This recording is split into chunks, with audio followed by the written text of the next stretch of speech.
Evolve Podcast, an open forum on personal growth and cultivating a positive mindset. I'm your host, Joe Fitzpatrick. Today on the show, we have Morgan Strong. Morgan is a piercer here in Richmond, Virginia. He is the manager of River City Tattooing, and I know there's like another brand or two under the River City Tattooing brand as well. So we own River City Tattoo. We own Enigma as well, which is kind of our sister studio. And then I think we're about to open another location for River City Tattoo. She's owned, my boss, Jessica, is phenomenal. She's owned actually quite a few shops. And a lot of times has ultimately absorbed shops that have shut down and then taken on the employees there. It's how our staff has continuously grown, which has caused us to build more tattoo shops. So it's nuts. Is like part of the expansion planning to eventually turn Enigma into a River City Tattoo? To be honest, I don't think so. I think it's been Enigma so long. I'm pretty sure, actually, if I'm stating it correctly, she bought it from somebody else as Enigma already and just kept the brand. And so a lot of people, it's funny because they of course don't know we're affiliated because we're less than a mile away with a completely different name. So we send clients to each other and they'll show up and get pierced by me at one location, 2 days later see me at a different one and put it together. So I think they'll keep it as Enigma. I mean, it's a well-known enough name, different artists throughout the city. I mean, at some point or another, because the city is so big and so heavily tattooed, so many of the artists who have worked at every other shop have worked at Enigma or River City at one time. Before joining another studio or opening their own shop. I'd be surprised if there wasn't someone in every shop in the city who's at some point worked for Jessica or worked for River City Tattoo. So how long have you worked for River City Tattoo? So I've worked for River City. I joined end of 2020 was when I moved to Richmond. And joined up with them, it would have been late September, early October 2020. So I've been piercing for about 15 years. Started back in like end of 2008, got licensed early 2009. And kind of went all over the place, and just here recently during COVID ended up moving here. And just fell in love with the city. Worked for the company for about a year before them creating the position of piercing manager, and it's been great ever since. So was it River City that brought you to Richmond? It was a series of things. Of course, COVID was tough for all of us. And just a lot of change and kind of overall upheaval. But no, I was actually early 2020. I was married, asked my ex for a divorce, and kind of reconnected with an old friend of mine, and her and I moved to Richmond together. Ultimately that didn't work out, and I just decided to stay in Richmond. It came down to either moving back to Los Angeles, where I'm from, moving back to Atlanta, where I lived before moving to Roanoke, or just sticking it out. And fortunately I stuck it out and linked up with River City kind of right in that moment. And it just fit. Fell in love with the city, fell in love with the company, and just been here ever since, with really no intention of leaving anywhere. I mean, I absolutely love the city. So you got started piercing when you were living in LA? So actually, I've moved around quite a bit. So I moved from Los Angeles to Roanoke, Virginia. That's how I got linked up with the studio I worked at there. I was there from about 2008, 2009 to 2014, where I got a job offer from, at the time, there's what's called the Association of Professional Piercers, and the woman who's kind of in the higher ups of that paid for my wife and I at the time to move down to Atlanta. Stayed there for a few years, was there from about 2014 to 2017-ish. Things kind of fell through, just wasn't Atlanta. I thought Atlanta was going to be a good fit being from LA and having spent some time in the South. I was just like, Atlanta seems fine. It was just a lot more chaotic than I expected. So we ended up moving back to Roanoke, where I went on tour, kind of a piercing tour, for about 16 months. It was only supposed to be about 6 months, but it just kind of kept going, and it was in the hopes of finding a new city to move and live in. And that kind of ran on from like 2017 to endish I'd say early 2019. Opened a studio in Roanoke with a friend of mine, and then got rid of that and just left after COVID and during all that when the department shut down. So yeah, it's been a lot of moving, lots of traveling. It's great. Did your ex-wife work in the piercing industry as well? She did for a bit. Natural background in hair, did hair for 10 years, taught at different hair schools and stuff. Really accomplished in that regard. But ultimately she ended up becoming my the tattoo shop manager. Probably 2011-ish, and her and I worked together pretty much up until 2018, 2019. When I went traveling and stuff like that, we ended up finding a shop to kind of land at temporarily in Roanoke, which she worked for. But yeah, she just mainly did hair and then odd jobs here and there. Hope she's doing well. Cool. So you opened up your own piercing and tattoo shop in Roanoke, or was it just piercings? It was, so I ran the piercing department. It was an established tattoo studio that a friend of mine had owned. And due to how long I've been piercing and my experience, the traveling, teaching, stuff like that, he wanted to start a piercing department, which is a little bit harder, I think, than people realize, especially if you're trying to do it the proper way with proper jewelry and, you know, you're really getting proper sterilization and setup and things like that. So I think it was more of a financial undertaking than he had expected because he was funding it. Right. And we got it up and running and operating, and everything seemed great. And then sure enough, COVID hit and everything shut down, like right as we really began to make our stride. It's unfortunate. Yeah, it was one of those things, man, where it really, like, within a month of us, like, really starting to establish a piercing department there, COVID shut everything down. And at that point, it was kind of dead in the water. And in our industry, at least most of us, like, we didn't really have any kind of safety net, especially with COVID shutting things down. And, you know, a lot of people were getting government assistance and checks and stuff. Yeah. But due to the way that we're employed, we just didn't really have any assistance. So we just kind of struggled. And financially, it just floundered. But it was a good experience, you know what I mean? There's definitely positive things that came of it. And yeah, ultimately, that's the freedom of that led me to being able to come here. So I'm eternally grateful for it. But yeah, it was a rough go. Were they able to, like, get the piercings part of the business up, like, since the pandemic has, like, lessened? From what I understand, I think they kind of scuttled it and just abandoned it. It's a newer tattoo shop, and in that area, there's a lot of really well-established tattoo shops. And where I learned, being the biggest one there, you know, shout out Asylum Studios. They're really great team of people. But they really have, much like River City's done, has built a huge name for themselves. In a, you know, Roanoke's smaller, but, you know, built a huge name for themselves with quite a following. And so the artists there are really great at what they do, phenomenal tattoo artists, but I just think that they were open tattooing so long without a piercing department. A piercing department just never would have been truly successful there. So they're still tattooing, still great guys. Like, I've kind of kept in touch with them a little bit and made sure they were doing okay after COVID and stuff, but they're up and running. But yeah, sadly, their piercing department is defunct. What was your experience like coming to Richmond during, like, the start of the pandemic and, you know, trying to, like, get work and, you know, not really being able to do that? It was weird. It was really weird because, you know, I at the beginning of 2020, right before the pandemic hit, is of course when I began the process of my divorce, and didn't really know what I was getting into. For the first time in my life, I was alone. I didn't have a partner, had my own apartment, and just really didn't know what I was doing. And then ultimately, when I moved to Richmond, it was a bit of a struggle finding a job at first, because I didn't know a lot about the shops up here. I came up here knowing of one studio and had a friend that worked there. He was like, "Yeah, man, move up to Richmond. I got you. We'll get you a job." I get up here and he's like, "Hey, man, I can't do that." So I kind of was forced to scramble. And, you know, knew of some people and for the reputation of River City. I mean, it's definitely a well-known shop on the East Coast. And just took a shot at it. Just literally called up and talked to Brad, who's one of my best friends, spoke to him at the counter. Was like, "Hey, I'm Morgan. I'm looking for a piercing job. Here's my credentials. Like, here's my experience over the last few years. I'd love an interview." And came in, and that was that pretty much. I interviewed a few weeks later, ended up starting work. Like I said, I mean, I've been piercing for 15 years, but it wasn't working out, man. I almost was doing delivery for Amazon. Like, I had a second interview with them, which, like, thank God that didn't work out.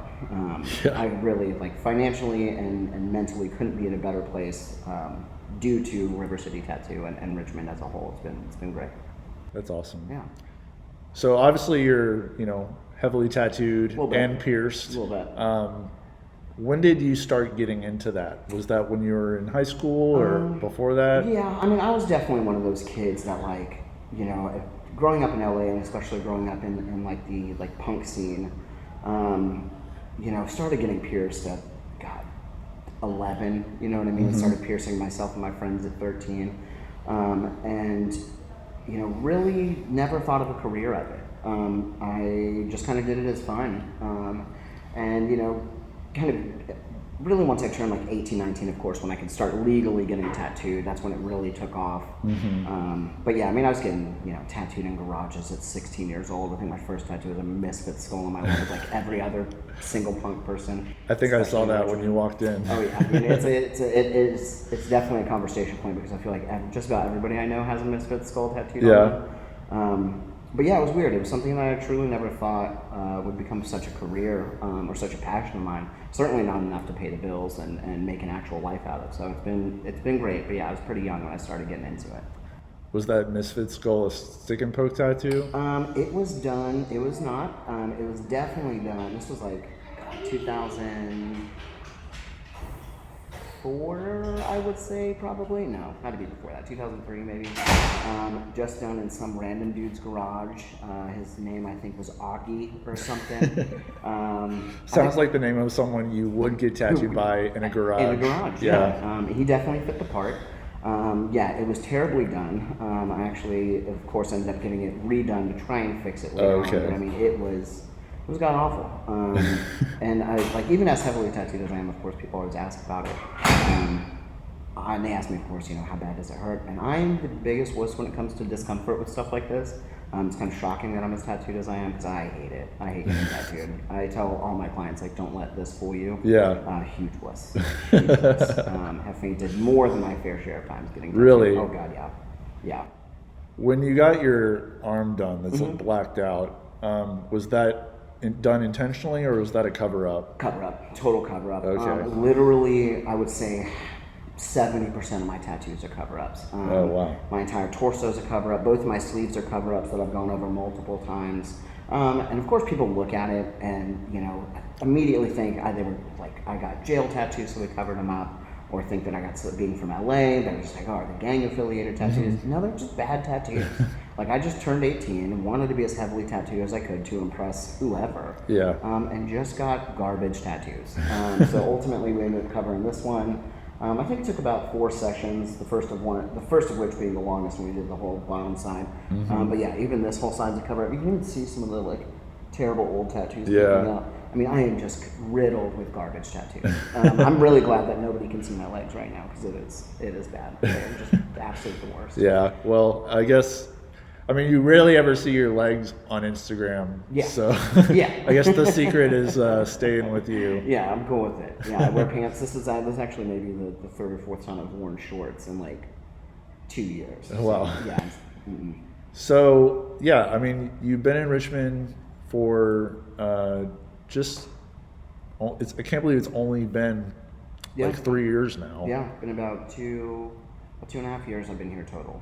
Okay. Yeah. And based on what I know about you, which is very little, but I'm learning a lot more now, you built up quite a reputation for yourself as a preeminent piercer in Richmond. Yeah, and it's been really nice. I'm very fortunate to have the clientele that I have, and to work for such an esteemed company. A company this big, a lot of times things can get lost, and a lot of times it can feel more corporate, and you can lose that kind of closeness and that connection with your clients.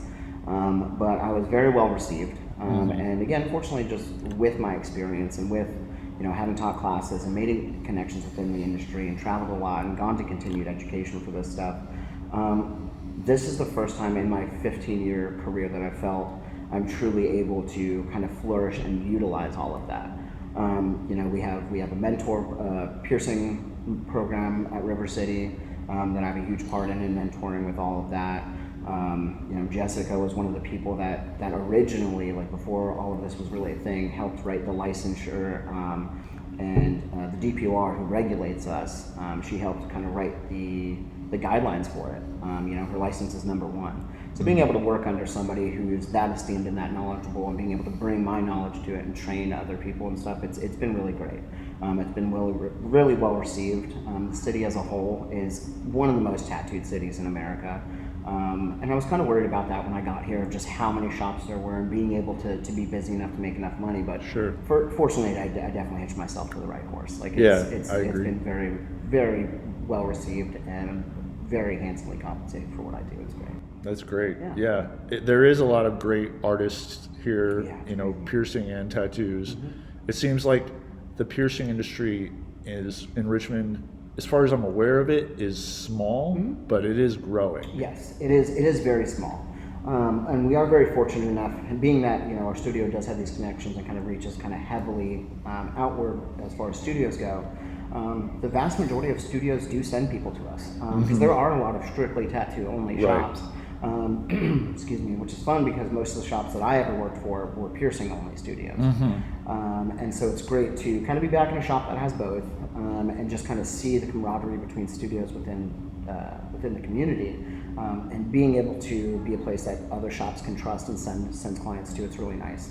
I don't have on record or not, I don't really have anything bad to say about any studios. I mean, this is one of the first cities I've seen where there truly is that camaraderie between shops. And even with tattoo artists, of like somebody not being comfortable doing something and sending them to the competition, like nobody really views it as that, because there are plenty of people here with an revolving door with students and stuff that everybody's eating. Like, it's great. Yeah. Totally. And it's really cool that we can have that community of collaboration and that shared respect for other tattoo studios and artists as individuals. It's amazing. I want to learn more about that mentorship program that you mentioned. So what's your role in that? So it's a mentorship program that Jessica started, and it's kind of an ever-evolving thing. We've really been able to kind of lean into it these last few years. Before I got to the studio, it was something that was running and successful, of course. But we had some people in management that were just kind of muddying things up, and we've been able to really streamline and grow since we've got rid of some of these people. And so we typically, the way that it works is we'll bring people in as counter people first, just so they can kind of get the flow of things. Speak with clients, get the connection of clients, understand the way we do things, kind of get the vibe of everything, get the speed of which we operate, and those who kind of make it through that and express interest, we then do pull them into this program. Where they're mostly starting off doing, grunt work. They're, making prep packs, cleaning the rooms, doing the tools, all of course while watching us pierce and getting educated on that stuff. And then kind of slowly we graduate them through, early on they start off piercing children's lobes, just basic stuff, of course under supervision. And then once they kind of graduate through that program, which Jessica has a lot more hands-on, once they evolve kind of past that, they more so get passed to me where I have more involvement and one-on-one time with them. And it's been great. It's a lot harder than I think people realize. I think that's why there's a lot of bad piercers out there in general, is because a lot of shops really do look at it as a quick buck, or a lot of people do look at it like, I couldn't do X, Y, and Z, I'll just pierce. And unfortunately, there's a lot of people out there getting hurt because of it. So it's really nice to be a part of a program that does go so in depth, that does, of course, care about, first aid, CPR, bloodborne pathogen education, and furthering education in general.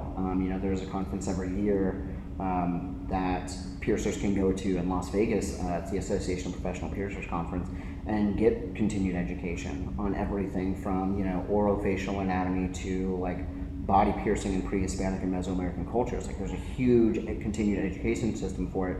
People don't really realize it. So being able to get people in and give them these tools that they can then, build a handsome career off of, as well as continuing their education and giving them those opportunities is really great. It's the first time I've ever experienced it. I will say I always swore I would never take on an apprentice because I knew how unruly I was as an apprentice, even at, I was 21 when I started to apprentice, so it was all very new for me. That studio life was new for me. It was a lot of partying and drinking and stuff that I no longer do, and it's nice to see the people that I'm apprenticing also taking it seriously enough to not be constantly going out and getting messed up and partying and stuff. I mean, do your thing, but we are working with people's health and safety, so it's important to have your wits about it, especially during business hours. But yeah, it's a really great program. It's been awesome to see people kind of get through and graduate, and not everybody makes it. I've spent months upon months working with people who sadly just kind of flunked out, just didn't have the wherewithal to truly understand what we're doing with people. Unfortunately, we had to get rid of them. But yeah, it's a great program. It sounds like the mentorship is an apprenticeship. Yeah. It's just another word for Essentially, it. yeah. Right. Yeah. Okay. They're just paid. Right. Okay. It's a paid apprenticeship. Yeah. Okay. Well, that's good to know. Yes. Yeah. Because I know some of the tattoo apprenticeships are not paid. I was not paid. I was downright abused. My apprenticeship was old school. So it is nice. That's another thing that's really nice to see is, we can offer these people the opportunity to make this a career. When I was coming up, I had to work a full-time job from 6 in the morning to 3 in the afternoon, then go to the shop from 3:30 to 10 at night, and then in order to kind of be accepted by my peers and join them, they'd always want to go out drinking and partying and stuff, so I'm drinking and partying until 2 in the morning, waking up at 5, doing it all over again. I just got burnt out. So it's really nice to be able to give these people a cushion financially to allow them to make money while they're learning, so they don't have to, have this exhausting schedule and just tire themselves out, because I think that is a lot of the burnout that I've seen in my career of people trying to get into this. Yeah, and for the people who are taking it seriously, it provides an extra incentive 100%. to stick with it. Yeah, it's really nice, and I mean there's a lot of benefits to it. This is the first company I've ever worked for in this industry where I have retirement, I have health insurance, I have a steady paycheck, and as a manager it's a little bit different since I'm salaried, but all of our hourly employees, our piercers, our apprentices, counter people, all of them make a good living.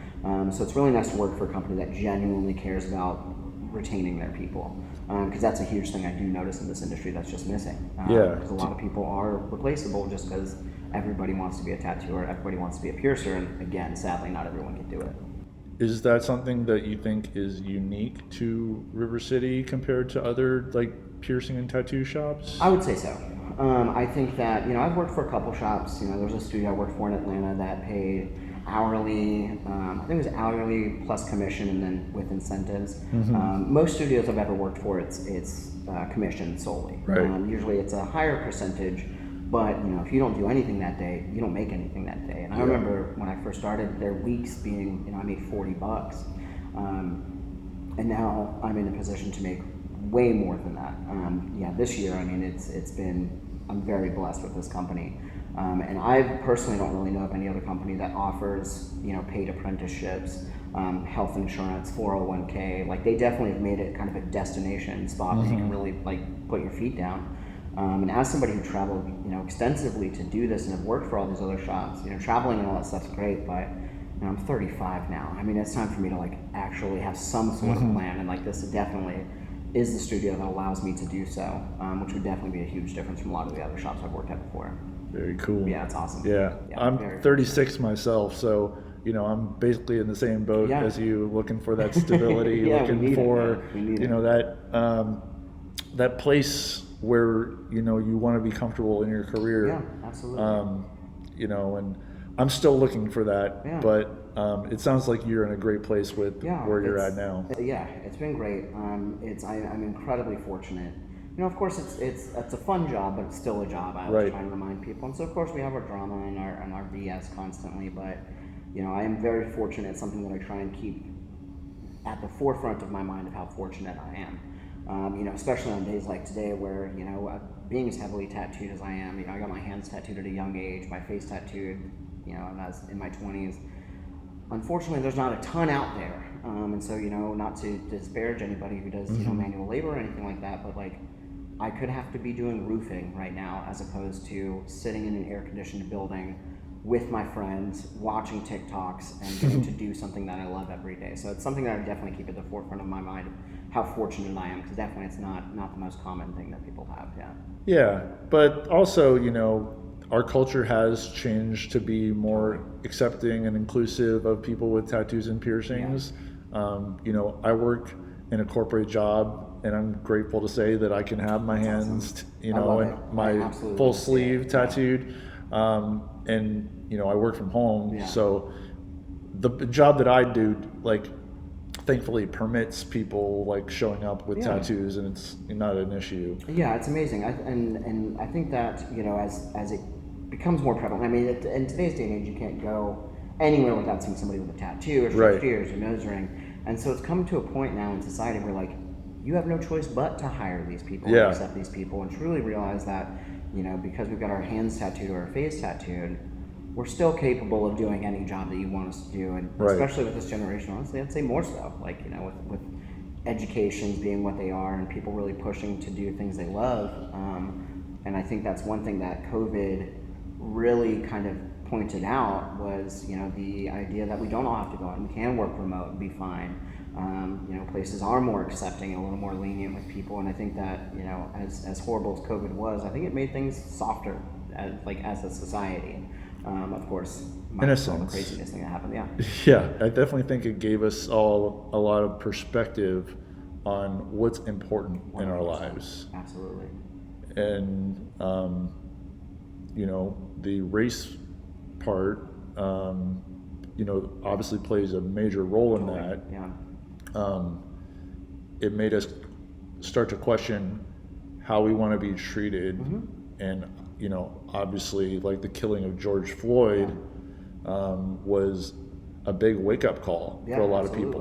The Black Lives Matter campaign had been going on for years, but when we're all stuck at home and not so distracted by everything, it really put things into focus. Yeah, and I mean, especially Richmond being the hub that it was during all of that. Right. And even, in small towns like Roanoke, I mean, it woke people up, and really, while George Floyd wasn't in Roanoke, Virginia, it really highlighted these similar instances in Roanoke, Virginia, and brought that to the forefront and brought people out to protest. And really kind of unified people to what was important. And it's not, the color of our skin or the job that we're doing, it's just being a decent person and no longer tolerating the powers that be and then the things that impact them, such as, the over policing and the just overall kind of greed of corporate America and funding of police and stuff. I mean, for me, 2020 was a really insane time. I mean, I thinking back about it now and how kind of normalized things are, everything still feels different. Right. But I think it really just, showed people what was important. And especially people our age kind of showed us that we don't need to be in the office every day. We don't need to break ourselves and break our bones to make a living. We want to live, and we want a job or work or some sort of living that allows us to enjoy our life, not just living so we can work and make money and pay bills and stuff. It's been really nice. I have so many friends who found hobbies that they loved, or found bike riding or walking or drawing or graffiti, or so many people had time to themselves for the first time, that it really just allowed people to grow. As horrifying as 2020 was, man, and it was, there was just something different, and it definitely shifted the trajectory, I think, of where everyone is and where we are as a society. I mean, it definitely made a difference. Yeah. Pivoting a little bit, you brought up hobbies, which is a topic that I want to explore. I know you're much more of a person than just a piercer. That is your job. It's a big part of what you do, and how you present yourself to the world. But what are some hobbies that you enjoy, and how do you practice self-care through what you do outside of work? It was funny. I was thinking about that question. And it's a tough one, because it is tied together. Because I am fortunate enough to do something that I love for a living, it does take up a lot of my time. It does take up a lot of my mental space. But one of the really big things that I've realized is for a long period of my life, I didn't practice self-care at all. Mental health-wise was, dangerously depressed for the vast majority of my life, and really didn't come out of that till 2020. And my perspective shift and surrounding myself with better people. But honestly, a lot of my time is really spent just exploring, taking photos and kind of getting different perspectives of whatever city I'm in, visiting, or where I'm living. I think has really done a number for my mental health. And it all kind of started and was born out of that idea that I needed something for self-care and just had nothing. And I realized kind of how much during COVID I had nothing to do, so I had to suddenly have hobbies. And got into making masks, which is an interesting one, weird latex masks and whole things. I'll send you pictures at some point. But I had a giant massive mask collection and got really into that. And of course, with anything that you're into, there's a much bigger underground community than you think there is. And so got into that for a long time. But I would really say my hobbies truly, aside from of course spending time with my girlfriend, walking and just overall exploring has always been a good one. Writing and photography has been a huge one for me, and being able to combine those two, I do actually have a poetry and photography page. I took it down for a little bit. It's still up right now, and I'm going to restart it. But my goal originally was to do 100. That's 100 photos from wherever I was exploring and 100 individually written poems to go with them. Cool. And that really, I mean, that for me helped every aspect of it, from self-care to hobby, mental health. It allowed me to get out and explore more. It changed my literal physical perspective of things. It was great. So I mean, definitely, getting out there and exploring and just trying to spend some time outside. Of course, right now it's miserable, and like we talked about, I'm always just sweaty. So, but no, day or night. I mean, that's a huge one of mine is writing, photography, and then, like I said, just getting out there and exploring. It's awesome. What's the motivation for you for exploring new spaces, like while you're walking? Is it just curiosity? 100%. Yeah. It really started when I was traveling, because I'd go to a new city. And that was for piercing. I'd go to a new city and I'd be there. Sometimes I'd be there for a month. Sometimes I'd be there for a week. Didn't really know many people outside of the shop. And of course, everyone in the shops did want to go out and drink and party and stuff. And I got to a point where I just couldn't do that. And so I just went out. It was like Googling, weird places in Salt Lake City, haunted places in Philly. And just went out and went exploring. And really, I began to realize mentally what it was doing for me.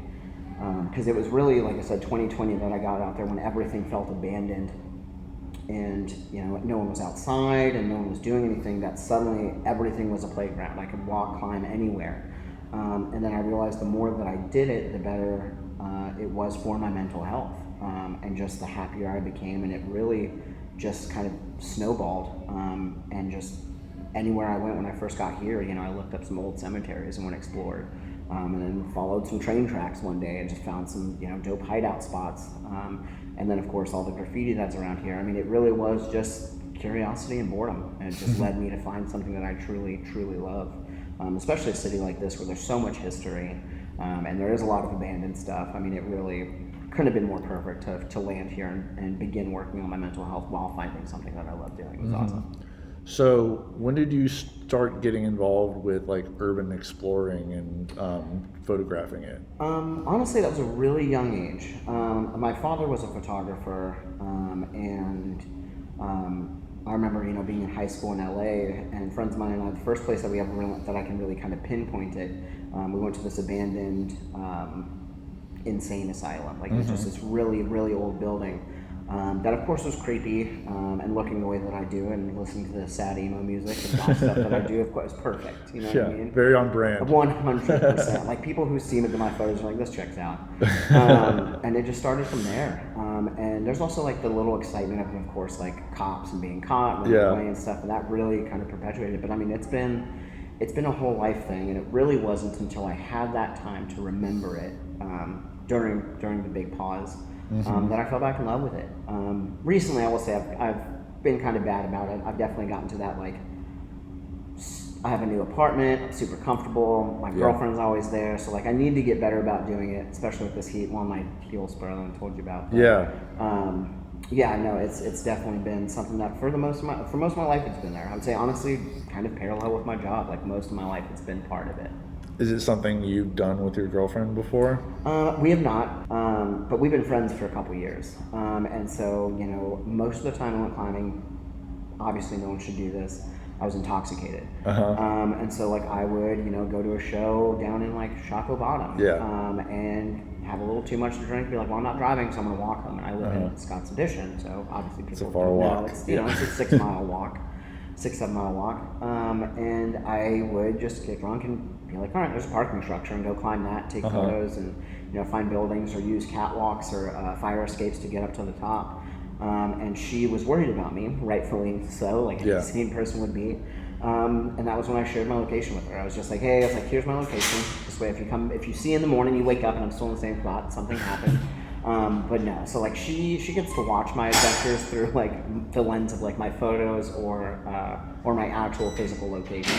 But no, I don't think she'd enjoy it. And I don't think she's a fan of heights, and like that's one of my favorite things. The amount of pictures of me just like standing, just kicking my legs over the edge of a skyscraper, like my photos alone give her a panic attack, let alone bringing her with me. Plus, if I got to run, I think I'd be too fast. So. Very cool. So, I want to talk about your mental health journey, Yeah. Which you touched on here and there. Yeah. But let's dive into Okay. that. So, you've expressed to me previously that you were suicidal. You struggled with anxiety and depression. What was your earliest memory of that, and like what was like the trigger for it? It was really early, like kind of shockingly early. And like I don't really have, at least of course that I can remember, and I've been in therapy or seen therapists for the majority of my life. I think my first therapy session I was like 9. And I was just kind of overall a sad kid. Like I didn't really have any reason, you know. Of course we all have traumas and tribulations from our childhood, but you know, I didn't have, my parents could have been more around, but they weren't neglectful, they weren't abusive. You know, my father worked for the film industry, my mother was a stay-at-home mom. Like we had money, we never had any of those things, so it just kind of was there. Like I was just truly born with it. And you know, began therapy at a pretty young age, and then you know, my parents got a divorce when I think I was about 13, and I think that's when a lot of the acting out came out. You know, we're 13 years old, we're already chock full of hormones, and I've got this anger from my parents separating, and that was when I went back. My father took me back to therapy, and you know, they tried medications and stuff, and over my life it's just been a constant. I do have very treatment-resistant depression and anxiety, and you know, I personally, I'm unmedicated, and I found a way to manage it. I've realized that medication just doesn't necessarily work for me. I'm sure there's something out there that does, and we haven't found it yet, but I've been able to get to this point and manage it through just really therapy, and then kind of finding these things and really surrounding myself with people. But yeah, for the vast majority of my life, I would say like 13 up to honestly probably like 9 months ago, I dealt with constant suicidal ideation. You know, I remember 2019, it was like clockwork. Every 15 minutes something would trigger it, or you know, I'd have this idea, and I think I always kind of used my, you know, of course listening to sad music constantly and stuff doesn't help. I remember when my therapist was like, have you tried listening to like happy music? I was like, good point. But yeah, it has been something that I've struggled with for the majority of my life, and I've been very fortunate in the fact that I've made it to this point, even though I've dealt with those struggles, and have, you know, there have been attempts, especially in my younger age, and I mean honestly even in my late 20s. You know, I think mental health nowadays, I think it's something that's more talked about and more widely accepted, and it's really amazing. And I think that's one of my favorite things, you know, about stuff like this, is being able to openly talk about it. And face it, because you know, it's for so long people have been ashamed of it. It's just like, why? We're all experiencing it. Exactly. And it's something that we experience for a variety of reasons. Some trauma and abuse, some PTSD, some just because. You know, I remember, like I said, I started at a very young age, and my kind of earliest memory, I remember as a child, I would cry because one day my parents would die. Not that they were going to die now, but just at some point it would happen. And they were like, well, that's a morbid thought for like a 9-year-old. Like, so they took me to get checked out. And yeah, the doctor, they were just like, I mean, nothing's really wrong with him. You know what I mean? I don't want to medicate him so young. He just is kind of hyper aware of the things that are going to happen, and unfortunately tends to focus on that. So, you know, finding sports and things like that, and hobbies and stuff like that, definitely helped me kind of pull through it. But yeah, it really has been a constant struggle, and really up until even as soon as a year ago, before I really sought after therapy and wanted to better myself. I mean, it was a constant, every single day struggle, and that's honestly what led to a lot of the climbing and stuff, was really just trying to find something to occupy my time and occupy my brain to kind of get me out of those spots, because it sucks. I mean, it's just, everybody who goes through it, and all of us go through it, I know you have, like, it sucks. It sucks to be debilitated by it. And there really is so much to be grateful for. Even if you don't think it's much, man, it's much better than the alternative. Yeah, it's been a long road with mental health. And I'm happy to say that, you know, for the first time in years, I can't remember the last time I thought of suicide. That's great. Yeah, it couldn't be happier about it. Even that sentence alone, you know, a year ago, I never would have thought I'd be able to say, but it's great. I feel like we have a lot in common with that. My parents are still together. They never got divorced, but I definitely dealt with a lot of anger and resentment towards my parents when I was growing up, just because of feeling like I was treated unfairly. Yeah. I'm the oldest of 5 kids. Yeah, So you there's really got the brunt of it. there's a lot yeah. that goes into that. Yeah, man. Yeah. You know, as far as expectations Totally. for behavior and, you know, school, and you know, I've felt it as I've gotten older and, you know, tried to start a career. Totally. And you know, I think as I got into my teenage years and got a bit more confident in myself, I was lashing out more with like less repressed anger and more like more outward present anger, and also with destructive behaviors with, you know, drinking and driving under the influence. It's a slippery slope, man. Yeah. Totally. It's rough. I mean, Yeah, and you know, life caught up to me, and I got some alcohol-related charges, including a DUI in 2012. damn. Yeah, that's not an easy one at all. No, Yeah. but it was the wake-up call that I needed to really start to analyze, like, you know, why my life had gotten to that point, Yeah. and what did I need to do differently to prevent that from happening again. Yeah, absolutely, man. And I mean, stuff like that, it sucks. It is. There's no other way to describe it. It's terrible. Yeah. And it sticks with you, especially something like a DUI. You know Right. what I mean? It affects everything. And it's a long-lasting effect. And it's, you know, to be able to kind of reframe something so negative in such a positive way to kind of change who you are, change these aspects about you, being like, I don't want to feel this way anymore. Right. Is a hard place to get to, but it is, once you get there and you kind of get on the other side of that, it's like, holy shit, I needed that. You know, I've definitely dealt with substance abuse issues, and starting at a very young age. I mean, 15 years old in LA, dude, I was stealing cars and selling methamphetamines Holy for fun shit. because my dad was at work all the time. Like, it was stupid, but it was one of those things where it took. That for me was one of my really first big wake-up calls, which ultimately led to me leaving California. It was just like, I don't want this life anymore. I don't want to feel this way anymore. I don't want the outcome, because you see it. You know what I mean? You see all your friends drunk. I'm sure you know other people who've had DUIs, and you see how it affects your life, and you see how people sometimes don't change from that. And it's a hard lesson to learn, but I mean, it is a very important one.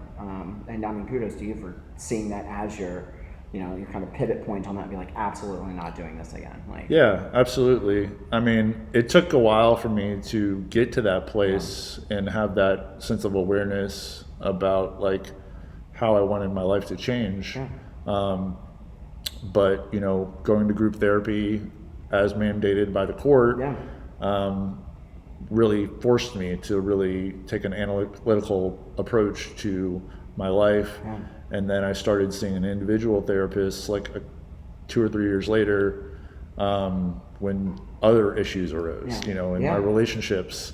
Therapy, I encourage everyone to go to therapy. Yeah, it's great. Shout out therapy. I had therapy this morning. It was delightful. Therapy is the shit. Yeah, therapy is the shit. I can't encourage anything more. You know, I know people are divisive about medication. If you need it, take it. If you don't want it, don't take it. But everyone should see a therapist. Yeah, absolutely. This world is too fucked up for us to not see a therapist. Yeah, and you know, life is hard. It's hard. Just doing it on your own. So, you know, use the resources that are available to you. Find a therapist that works for you, that you like, that you have a good relationship and rapport with. If you don't like your therapist, go see a different therapist. Stick around. I can't stress that enough. Yeah. Man, I have so many friends I've got one friend who's hopped therapist a few times and found one worked great for him. I've got one friend who's stuck with their therapist who they cannot stand. Get a therapist that actually works for you. I strongly encourage everybody to see a therapist. Couldn't encourage it more. Yeah, absolutely, man. But I mean, from there, you know, I became, I'm skipping ahead. I started running, you know, that was a big step forward for me. I eventually decided I wanted to become vegan. And then in 2019, I quit drinking. Nice. And as of this year, in 2023, I decided to quit smoking marijuana. That's awesome. So, yeah, it's been a slow evolution of kind of like bettering myself. Yeah. That's awesome. Do you think that for you, kind of in the same way that I found, you know, walking and exploring for my mental health, do you personally feel like running was that for you, or something similar to that for you? Absolutely. That's awesome. I mean, I think it's just getting out there, man. It changes things. I think like allowing myself to push myself outside of my comfort zone, you know, explore new parts of like where I was living. It gave me a fresh perspective, and you know, when I started running, I used this app called Couch to 5K, which helps you go from not running at all to running your first 5K, and it does like a series of interval training. You know, after I did my first 5K, I eventually did a 10K, and then I worked my way up to a half marathon, and then I eventually ran a full marathon. And I did my first triathlon this year. Congrats. So I'm working towards, like, eventually I would love to do an Ironman before I turn 50. That's my goal. I think you can do it. I believe in you. I mean, that's. I know I can. It's just a matter of like putting in the work and the time. I mean, the time definitely. Clearly, you're capable of. Yeah, strength training that definitely helps a lot. I've noticed as I've like been lifting weights more, I'm a much better cyclist. Love it. I think I am stronger, of course, but also it helps with my endurance. You know, so I can push more. Yeah, that's awesome, man. I mean, that's. As soon as I saw it, I read that post, honestly, probably right before I got here. I was just like, this man was a lunatic. Yeah, well, my wife probably thinks I'm a lunatic sometimes, too. That's fair. I'm sure. Yeah. I mean, and that's the thing. It's like, you know, I enjoy walking. The idea of running, I used to run track, of course, when I was a child. I was in like high school, but I definitely understand that kind of endorphin rush, that overall high that comes from it, which is phenomenal. And I imagine it's even strengthened, of course, when you are taking care of yourself and you are sober, and you are, you know, watching what you put in your body. I imagine it's even more rewarding and more satisfying. So that's awesome, man. I couldn't do it. I could maybe if I had lots of training and more consistent habits, but. That's insane to me. I definitely didn't, you know, get to that point of wanting to do a 50-mile gravel ride overnight. I have been like riding my bike pretty consistently for like the past like 5 years. I, you know, biked when I was younger and like learned to ride a bike when I was a kid, but never really got into it until, you know, more recently. The whole Broad Street Bullies. Like bike culture in Richmond has exploded in the past few years I don't because think people realize how big it is. There's the Broad Street Bullies, which is a huge group ride here. There are several other group rides in Richmond. I co-lead a group ride, Casual Encounters, I like, you know, do some road biking, but I've also gotten into like riding on mountain bike trails like single track and gravel roads. So I picked up this gravel bike like a couple years ago, and I've been wanting to do more gravel rides, but I did the Cap Trail from Richmond to Jamestown in 2019, which was over 50 miles on just road. And then this past May, I did the Capitol Trail to Jamestown and back, so 100 miles in a day. We did it in like 6 hours. Thankfully, sounds fun. I'm gonna be honest. It was cool, and the group of guys that I rode with were super great, very positive. That's awesome. I bet it takes that. I mean, that mindset and that encouragement to do something like that. Yeah, definitely, and the accountability. Yes, absolutely. We really enjoyed that. I mean, also like, I have lost over 50 pounds since the first time that I attempted to bike on the Capitol Trail. So it was a lot lighter, and I could enjoy the experience a lot more too. Yeah, man, that's awesome. Yeah. On the topic of movement, you know, movement has been so beneficial for me, for my mental health. As you said, it's been helpful for you with 100%. Your mental health. I know strength training is a big part of that for you as well, right? I mean, it was really, it wasn't something that I ever would have thought coincided with one another as far as like mental health and movement, or just overall feeling better, which is insane, of course. You feel better when you work out, you feel better when you bike, when you run, you jog. But I, for whatever reason, just never put the two together, and I think it had a lot to do with the fact that, like, for a lot of my adult life, especially being in this industry, it was a lot of drinking and partying and drugs, and never with really emphasis on any sort of physical health at all. Right. And it wasn't really until early, like I said, 2020 is really when I started getting out and exploring a lot, and kind of actively, like, driving to Afton and exploring old hotels and stuff. But it was for me, it was a breakup that really kind of kicked it into overdrive. I suddenly had all this time and all this kind of anger to deal with, and ended up, like, getting a personal trainer and just started with that. And it was great, and it was exhausting, and I think it was one of those things that definitely changed my life. It taught me consistency. It taught me accountability, and I've definitely, like, I did the personal trainer thing for about 8 months, but it was like $600 a month I was paying for it. It was wild. And so I got out of that contract and started working with one of my bosses. He's huge. He's 6'7", 250 pounds, solid muscle. I mean, he looks like somebody bleached The Rock. But he's definitely helped me quite a bit. And over the last few months, with a lot of hecticness going on in work and moving and stuff, I have, to be truthful, kind of fallen off of the wagon a bit when it comes to working out as much as I was. But I still, even so, like, I try and get to the gym at least 3-4 times a week in the morning and just get moving. Even if it's, just 30 minutes hitting the treadmill, slow speed, grueling uphill, hoodie on, do your thing. Because, I mean, it really is incredibly beneficial. But starting actually today, this morning, I got back into my regimen, pulled up my notes on my phone of kind of like what my goals are, where I was at again, and getting back into that.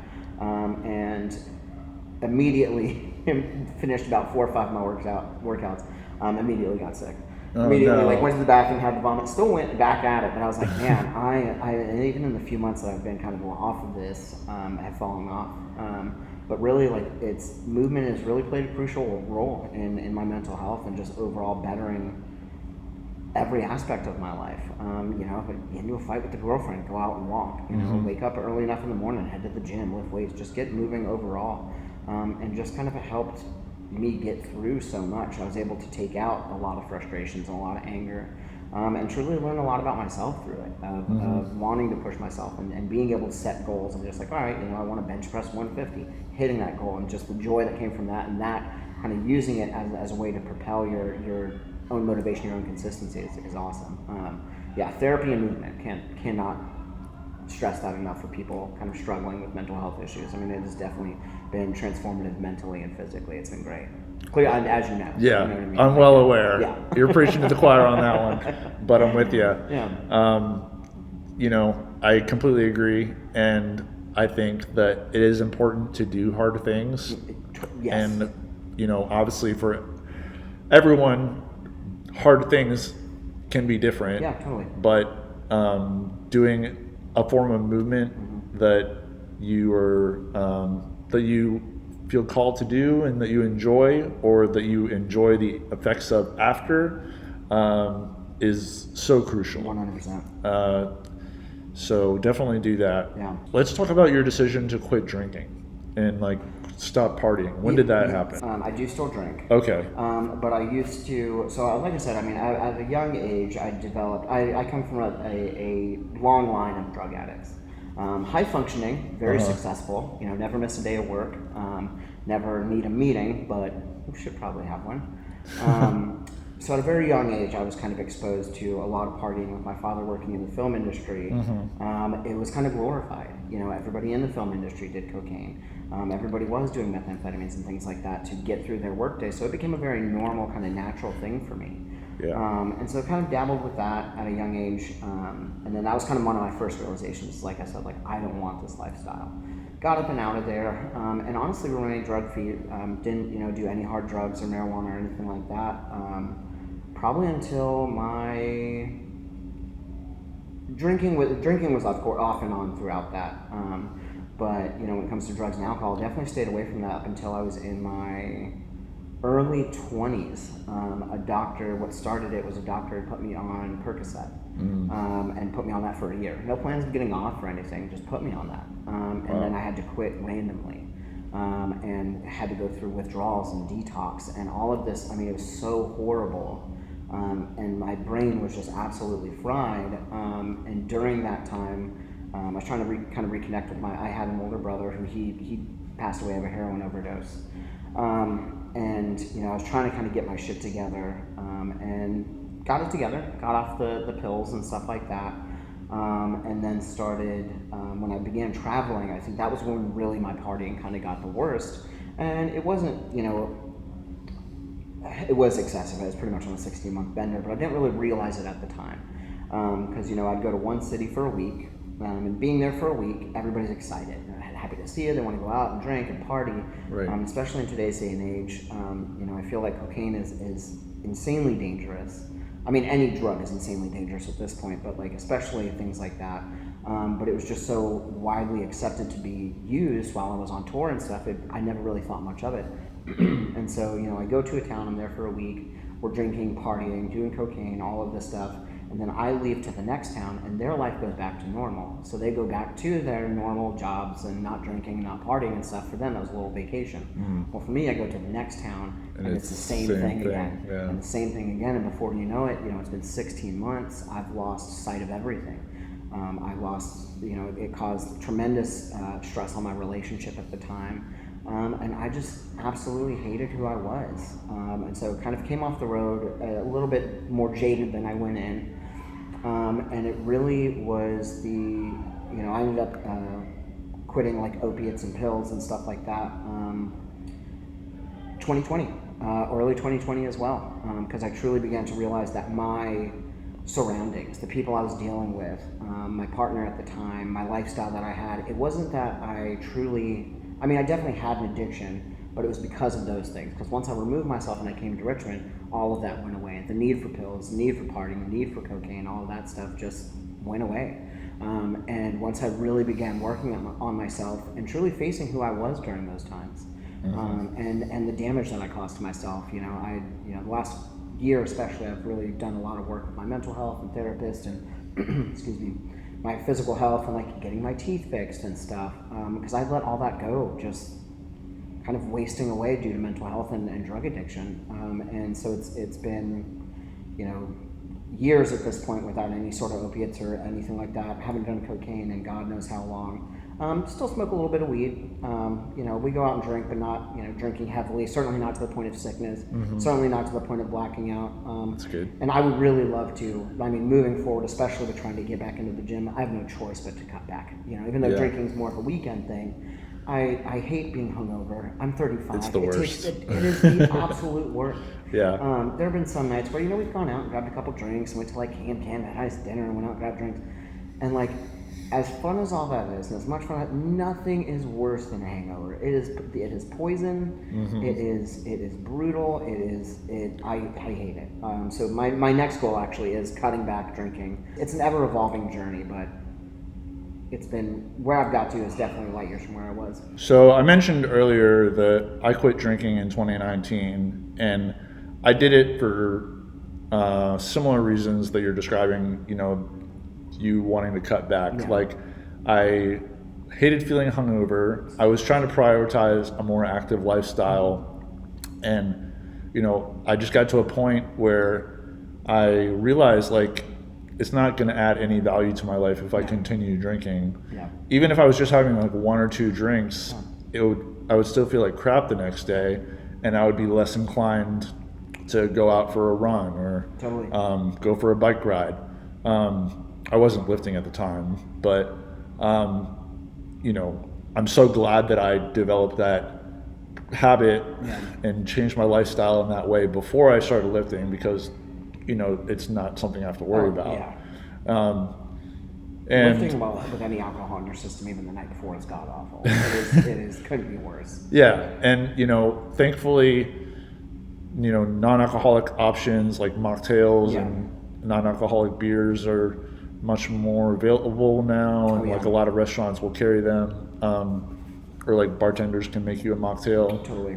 So if you still want to hang out and have that experience or that flavor, you can't have that without the alcohol, which is great. It's awesome. Caitlin and I, my girlfriend, we've gone out, and she went up to Philly, I think, and really started kind of getting into mocktails because we were taking a little hiatus from drinking. Cool. And yeah, that's one thing I will say, especially at bars around here, there is definitely that, that's growing. A couple friends of mine who are bartenders began posting about their non-alcoholic options, which is really nice to see. Especially in what I do feel, I feel like this is a pretty drinky city. There's literally a bar on every corner. Yeah. That kind of bar crowd atmosphere is really prevalent in Richmond. And so it is really nice to see people being able to have those options.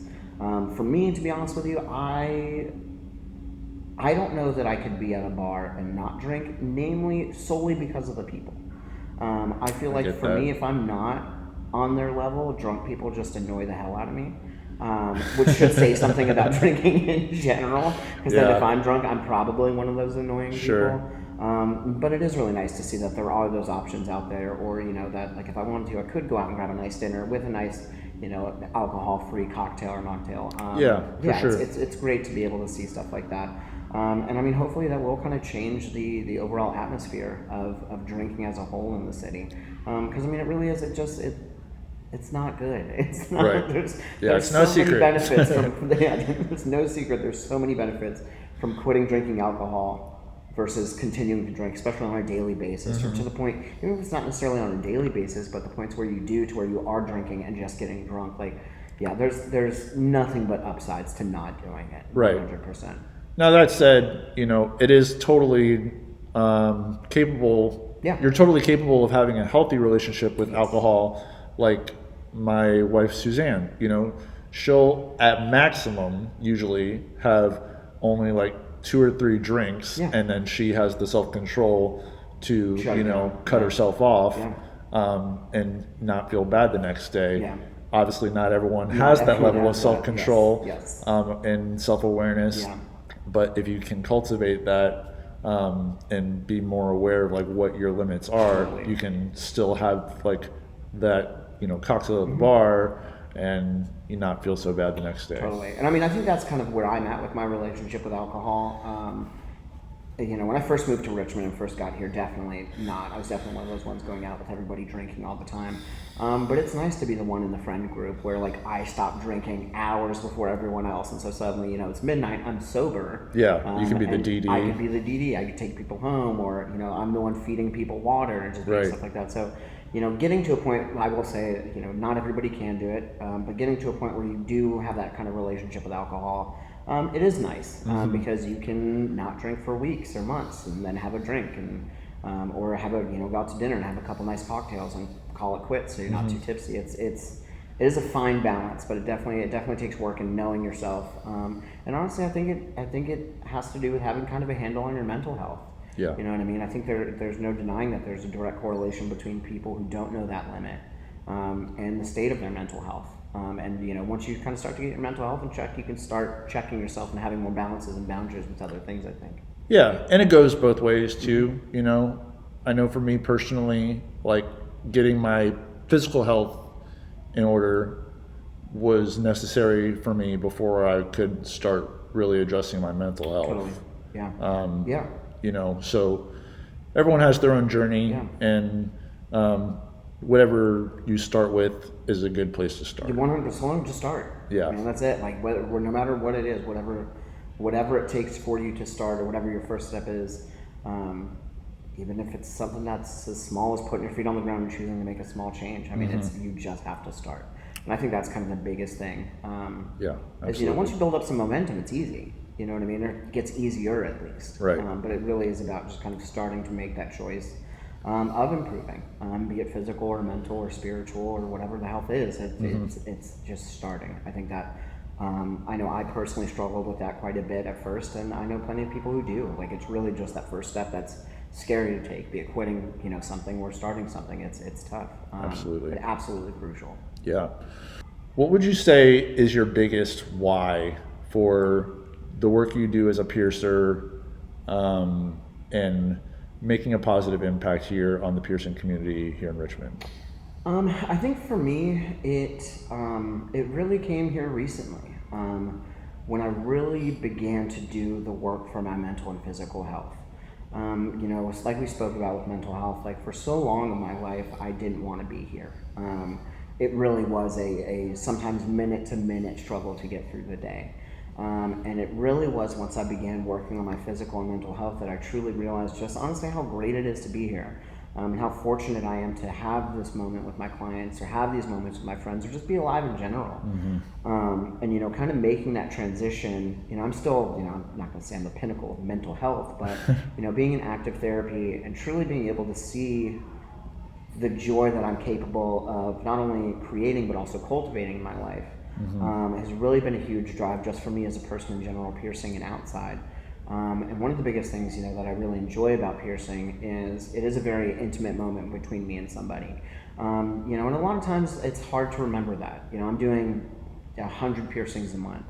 It does get to be that very routine feeling kind of day to day, and just taking a pause and kind of realizing how fortunate I am. You know, this person may get 2 more piercings in their entire lifetime, so this is an important, you know, event to them, or they will remember me pretty much guaranteed. Like, just kind of knowing that a brief moment with somebody can truly change everything. You know, it could change their mindset. It could change my mindset. Having conversations like this, I mean, it really, you never know the impact you have on people until you truly start appreciating people, until you truly start appreciating and acknowledging the impact you have on people and their impact and influence on you. I mean, it really is a kind of a two-way street. And so just knowing how great life can truly be, especially after being somewhere so dark for so long, that's really it. You know what I mean? Like, my driving force is just to be able to finally enjoy stuff. After 34 years of not, I've got some catching up to do. That's awesome. Yeah, 100%. That's so great that you come to that place of self-love and, you know, you cultivated that sense of self-awareness that you're bringing to not just taking care of yourself, but taking care of your clients as well. Yeah, I mean, it's definitely important, man. It's, you know, these people are why I'm capable of now having the life that I do and being as happy as I am and paying for the therapy that I go to. Right. You know, it's really just important to be grateful. And that was something that, you know, for a long time I definitely lost sight of. Just the overall, just joy in general, like just as a kind of a blanket statement. Just finding the simple joy in things and doing what I can to brighten someone's day really is just the driving force behind everything, I think. And it's been great. It's been an awesome journey so far. Awesome. Yeah. So next is our mindset moment. What is a quote or phrase or song lyric, if you want, that helps you stay positive in difficult circumstances? Honestly, it's gonna be. I'm gonna weirdly credit myself on this one. Okay. But I caught it a few years ago when I was talking to somebody who definitely needed some motivation, who just needed to feel okay in that moment. And they were really suicidal, and they just weren't okay. And I didn't realize at the time what I was saying to them was what I wish somebody had said to me, and I'm so grateful to myself, shout out myself for this one, was that just truly remembering that you are undefeated. That, you know, so long as you are capable of waking up in the morning, and even if that's it, you're just capable of opening your eyes, acknowledging your existence, everything that has come before you, you are undefeated. No matter the hardship, the heartbreak, the loss, the grief, the whatever problems you have faced, none of them have defeated you because you're still here to face whatever's next.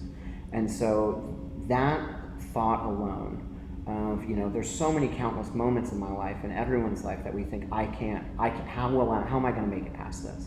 How am I going to survive this? How am I going to deal with this loss, this breakup, or this job, you know, or whatever it might be. There's so many moments we have where we're so tunnel vision of just like, wow, I'm not going to get past this.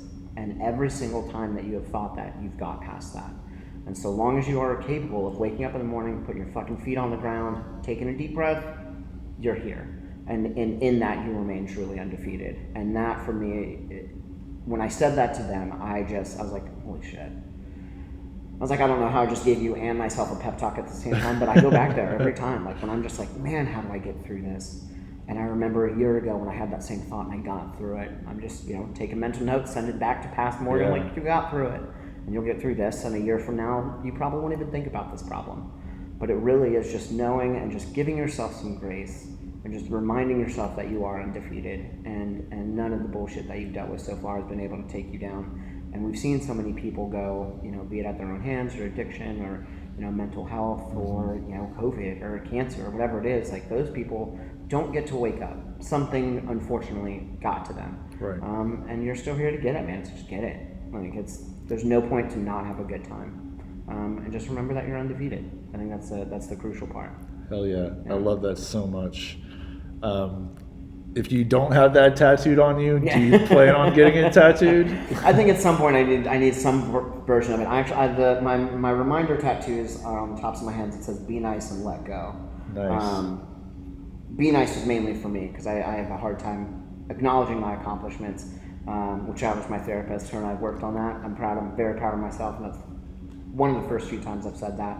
And letting go, man. I spent, especially with going through what I've been through, and troubled relationships and abuse and stuff like that, just being able to be nice and let go, I think are my two big constant reminder tattoos. That's great. Yeah. I have a bunch of reminder tattoos as You well. need them, man. I get it. I got "Soak It Up" on my knuckles. It's a Down to Nothing song. It's about like staying positive, keeping it moving, and it's essentially another word for carpe diem. Seize the day. Seize the day, man. I got "Keep Moving Forward." That's a big one for me. Seriously. I got that before it. I did my first marathon. Hey, sometimes you need that encouragement, man. Even if it's a second to look down, just be like, And yeah. Soak It Up is a good one. It's a good one. That I think, especially these days, with kind of, I'll never be on the other side of that, the mental health win, but it'll be something that's a constant struggle. But just like being able to really soak it in, the positive moments I think are, unfortunately in our lives they could be fleeting, and I think that a lot of times the negative moments kind of overshadow the positive ones. So I think just soak it in is a good one. Just truly take the time to accept the fucking joy and the great moments, or soak in the bad ones, dude. Like let them make you appreciate the great ones. So soak it up's a good one. Definitely. Next is PMA Warrior of the Week.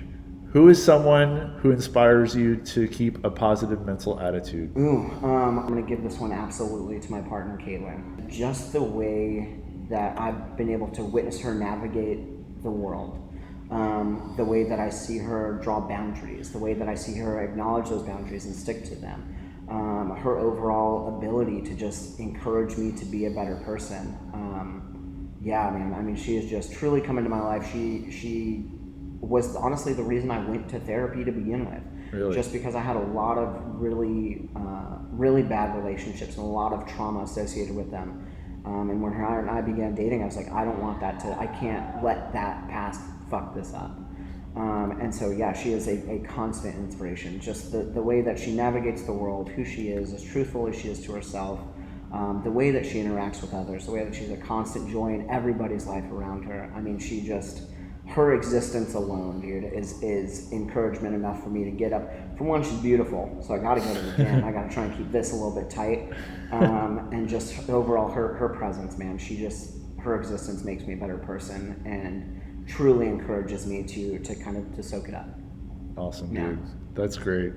Props to Caitlin. She's great. She's a great girl. Absolutely love her. Well, if people want to connect with you or potentially get pierced by you, where can they connect with you? So we've got a handful of ways. So if you want to connect with me personally, there's the Instagram, which I know you've tagged me in, which is Monster Strong. It is a private account, just because I've dealt with some crazies before, but feel free to give me a shout or follow. I do have my poetry and photography page, which is Words X Words X Words. On Instagram, and then of course our tattoo shop, River City Tattoo RVA on Instagram. I believe our Enigma shop has one too. I should probably know that, but if they do, it's Enigma Studios RVA as well. But just if anybody needs anything or needs a positive encouragement, man, just shoot me a message. And of course, they could always just walk into the shop and say hello. Yeah, absolutely. Yeah. Cool. Well, thanks, Morgan. Absolutely. It was great talking to you, man. Absolute pleasure, man. This was great. I couldn't be happier about it. Welcome back to Evolve Podcast. I'm back here with Morgan Strong for part 2. We met last year around July. It's almost July now. And just wanted to catch people up on what's been going on in your life. I know you're a busy man running a piercing and tattoo shop. Yeah. In addition to all the traveling that you've been doing, going to different conventions and whatnot, how has management been going at River City? Honestly, it's been going really great. The company, since I joined back at the end of 2020, and we did some rearranging, got rid of some kind of dead weight, and restructured the company a little bit, which made all of our management positions necessary. The company's grown exponentially. From talks of opening new locations, which we're kind of in the process of negotiating the contracts for that and stuff. But as it sits right now, our main focus is the GalaxyCon conventions, because they've got multiple different brands within them. We've got the GalaxyCon, which is kind of their biggest baby. Their newest development, which is Nightmare Weekend, which we just did the first one back in October here in Richmond, which is like their horror brand. And they've got a couple other ones. They've got one called Animate that focuses not specifically on anime, but animation in general. We were able to meet, the old voice actors from Disney and Nickelodeon and stuff. So just a lot of that traveling. They keep adding more and more dates consistently. I think we've done 6 of these so far, and I believe as of next year they're adding 20 of them. And so we've got, I know for the rest of the year, we've got Ohio next for Animate. Then we've got Raleigh, which is a 4-day one for GalaxyCon. And I think after that we do maybe Des Moines, Iowa, which never been there. I know nothing about it. Slipknot been there, that's it. And then I think we've got San Jose, California, which will be exciting. And then I think ultimately at the end of the year they're adding Miami and a couple other shows. So it's a lot of fun trying to figure out kind of managing that while our company is also operating. So we're taking some of our convention staff, which is most of our tattooers, a couple of our counter people, myself, a couple other managers, while all 4 shops are essentially operating full time. So it's a lot of balls up in the air, but it's rewarding. It can be tiresome at times traveling so much and being away from Kingland and my house. But yeah, it's been great. It's awesome. It comes with its stresses for sure, especially managing. Trying to manage a 70-person company, especially a tattoo and piercing company. It's kind of like working on a modern day pirate ship. It's just like it's a bunch of interesting characters. But no, it's been really good. It's been really rewarding, and definitely has helped me kind of grow as a person, as a leader. It's been awesome. Yeah, I'm sure you're on your phone a lot, having to answer phone calls, check emails, all that. Yeah, it is 24/7. Fortunately, I'm salaried, so I get paid well for it. But yeah, literally from the moment I wake up in the morning until the moment I go to bed, we've got 14 different group texts and WhatsApp and managers and police crew and this shop. And so it is so much more than I ever thought it was going to be. But it's worth it.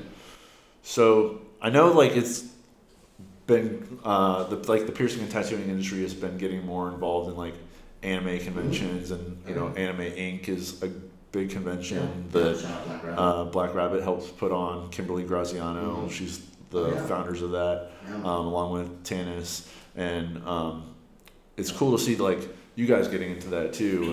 And, it's been sick. How's that been going? Yeah. It's really cool. So I know originally, because one of the things I know our company has kind of talked a little bit with the Anime Inc. and the Black Rabbit crew, because that is pretty much a specifically anime tattoo convention. Whereas with us doing the GalaxyCon stuff, we've got exclusivity. So we're actually the only company that can work with GalaxyCon. So as much as we wanted to get involved with Anime Inc., I think with just, usually it's the same weekend as Richmond Tattoo Convention and stuff. So we haven't really been able to link up with them and then work in close proximity, but yeah, so their Anime Inc.'s awesome. I've only heard good things about it. And ours is a little bit more focused on not necessarily, tattoo conventions like that or tattoo conventions in general. You've just got a bunch of tattooers. And a lot of times, they're doing the tattoo of the day and competing and things like that. This is definitely more of part of the convention experience. We've got, we don't have other tattoo artists in at these conventions. We have a couple friends from other local shops who join us on the road, and ultimately I think we'll be kind of branching out to tattoo artists in these different cities we're doing. But yeah, it is purely we are the only tattoo booth in the convention center.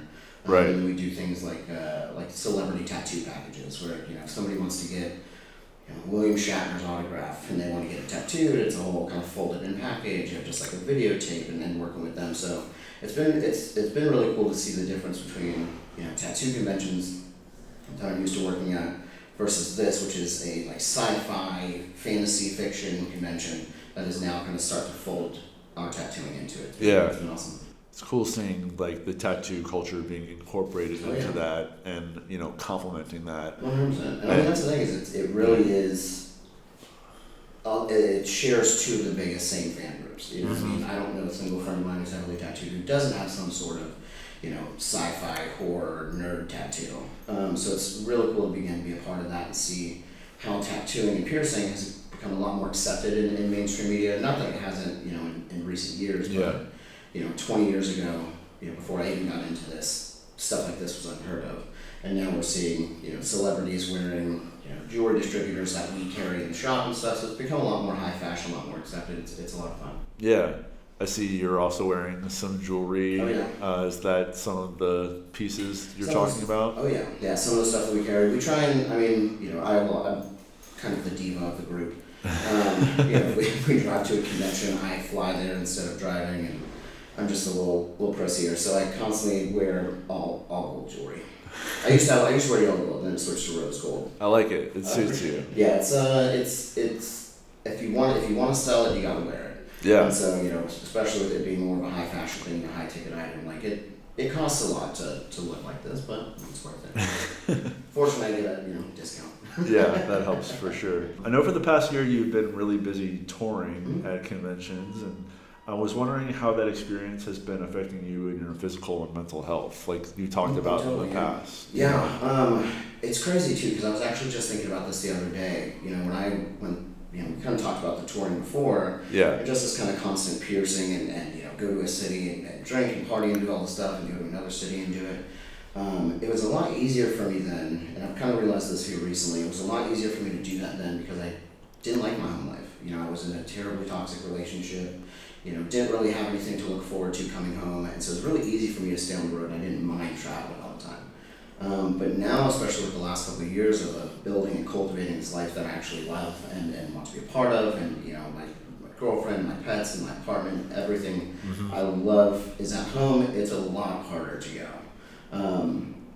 Fortunately it's not so consistent. We're doing, as it sits right now, like a show every 5 or 6 weeks. But yeah, it gets tough. The mental aspect of it. It's long hours. Usually it's a 3-day convention, and then 2 days of traveling on either side. The convention's usually, on average, between Friday, Saturday, Sunday, it's about 40 to 45 hours of working in 3 days. So it's been kind of hard to keep on top of staying and going to the gym and focusing on my physical health, but it's definitely been a lot more rewarding than it was in the past. And keeping in check of myself and making sure that I stay on top of my therapy is definitely beneficial. Yeah. Excuse me. Yeah, I think that's been one of the biggest things, is just keeping a pulse on all of it, keeping a pulse on how much I'm drinking, how much I'm staying up late, how much things like that, and kind of being more aware of it than I would have been in the past. And it's definitely helped a lot. But yeah, I definitely have moments where it's super hard to leave, and usually, Caitlin and I are able to talk quite a bit while I'm at these conventions, but for the most part it's just a grind. So it's any city that I'm in, it's pretty much just go for 3 days, and then come back home, try and recoup for a couple of days, have a self-care day, skincare, sleep, get my nails done, stuff like that. But, yeah. Awesome. Yeah, awareness is key, and it sounds like you have a good perspective on it.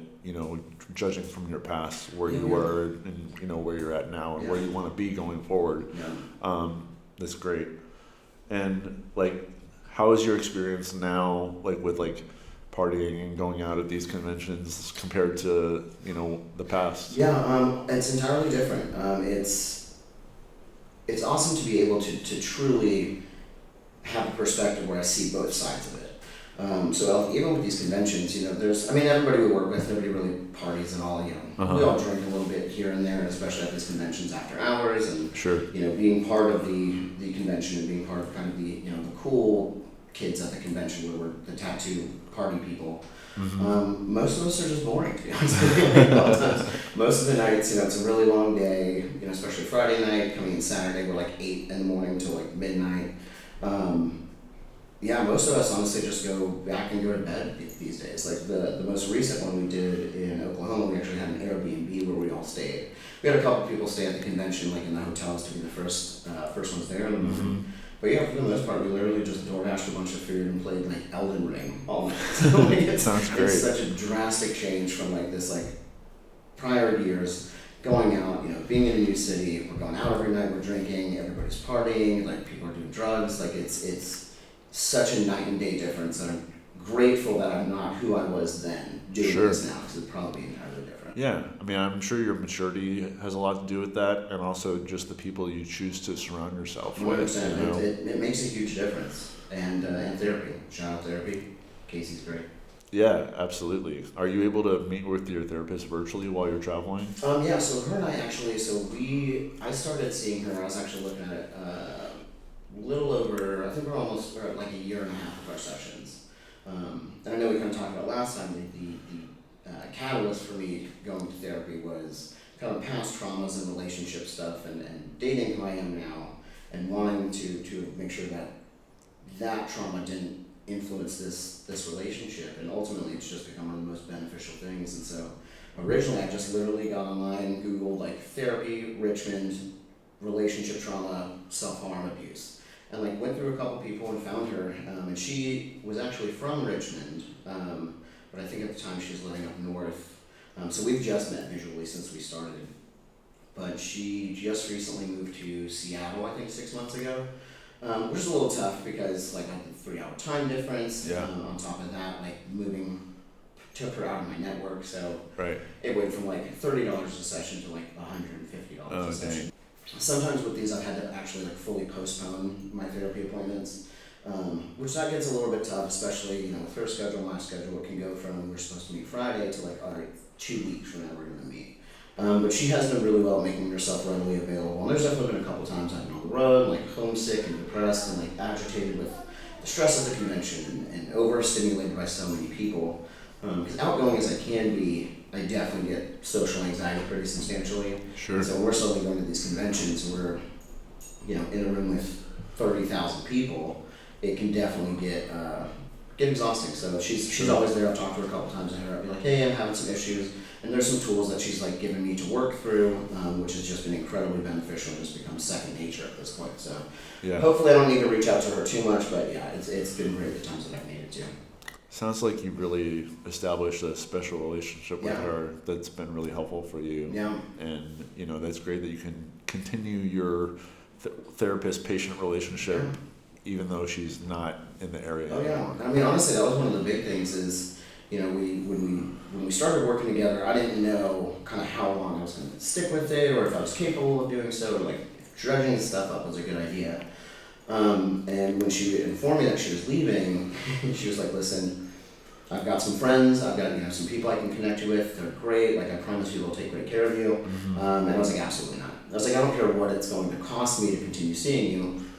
It took me a while to find this kind of relationship with a therapist. Sure. The extra money's not going to be a deterrent. Yeah. And it was kind of like when I had a personal trainer I was working with. We were working together, and then he had to leave, and 6 months into progress, he's like, well, I can pass you off to somebody else.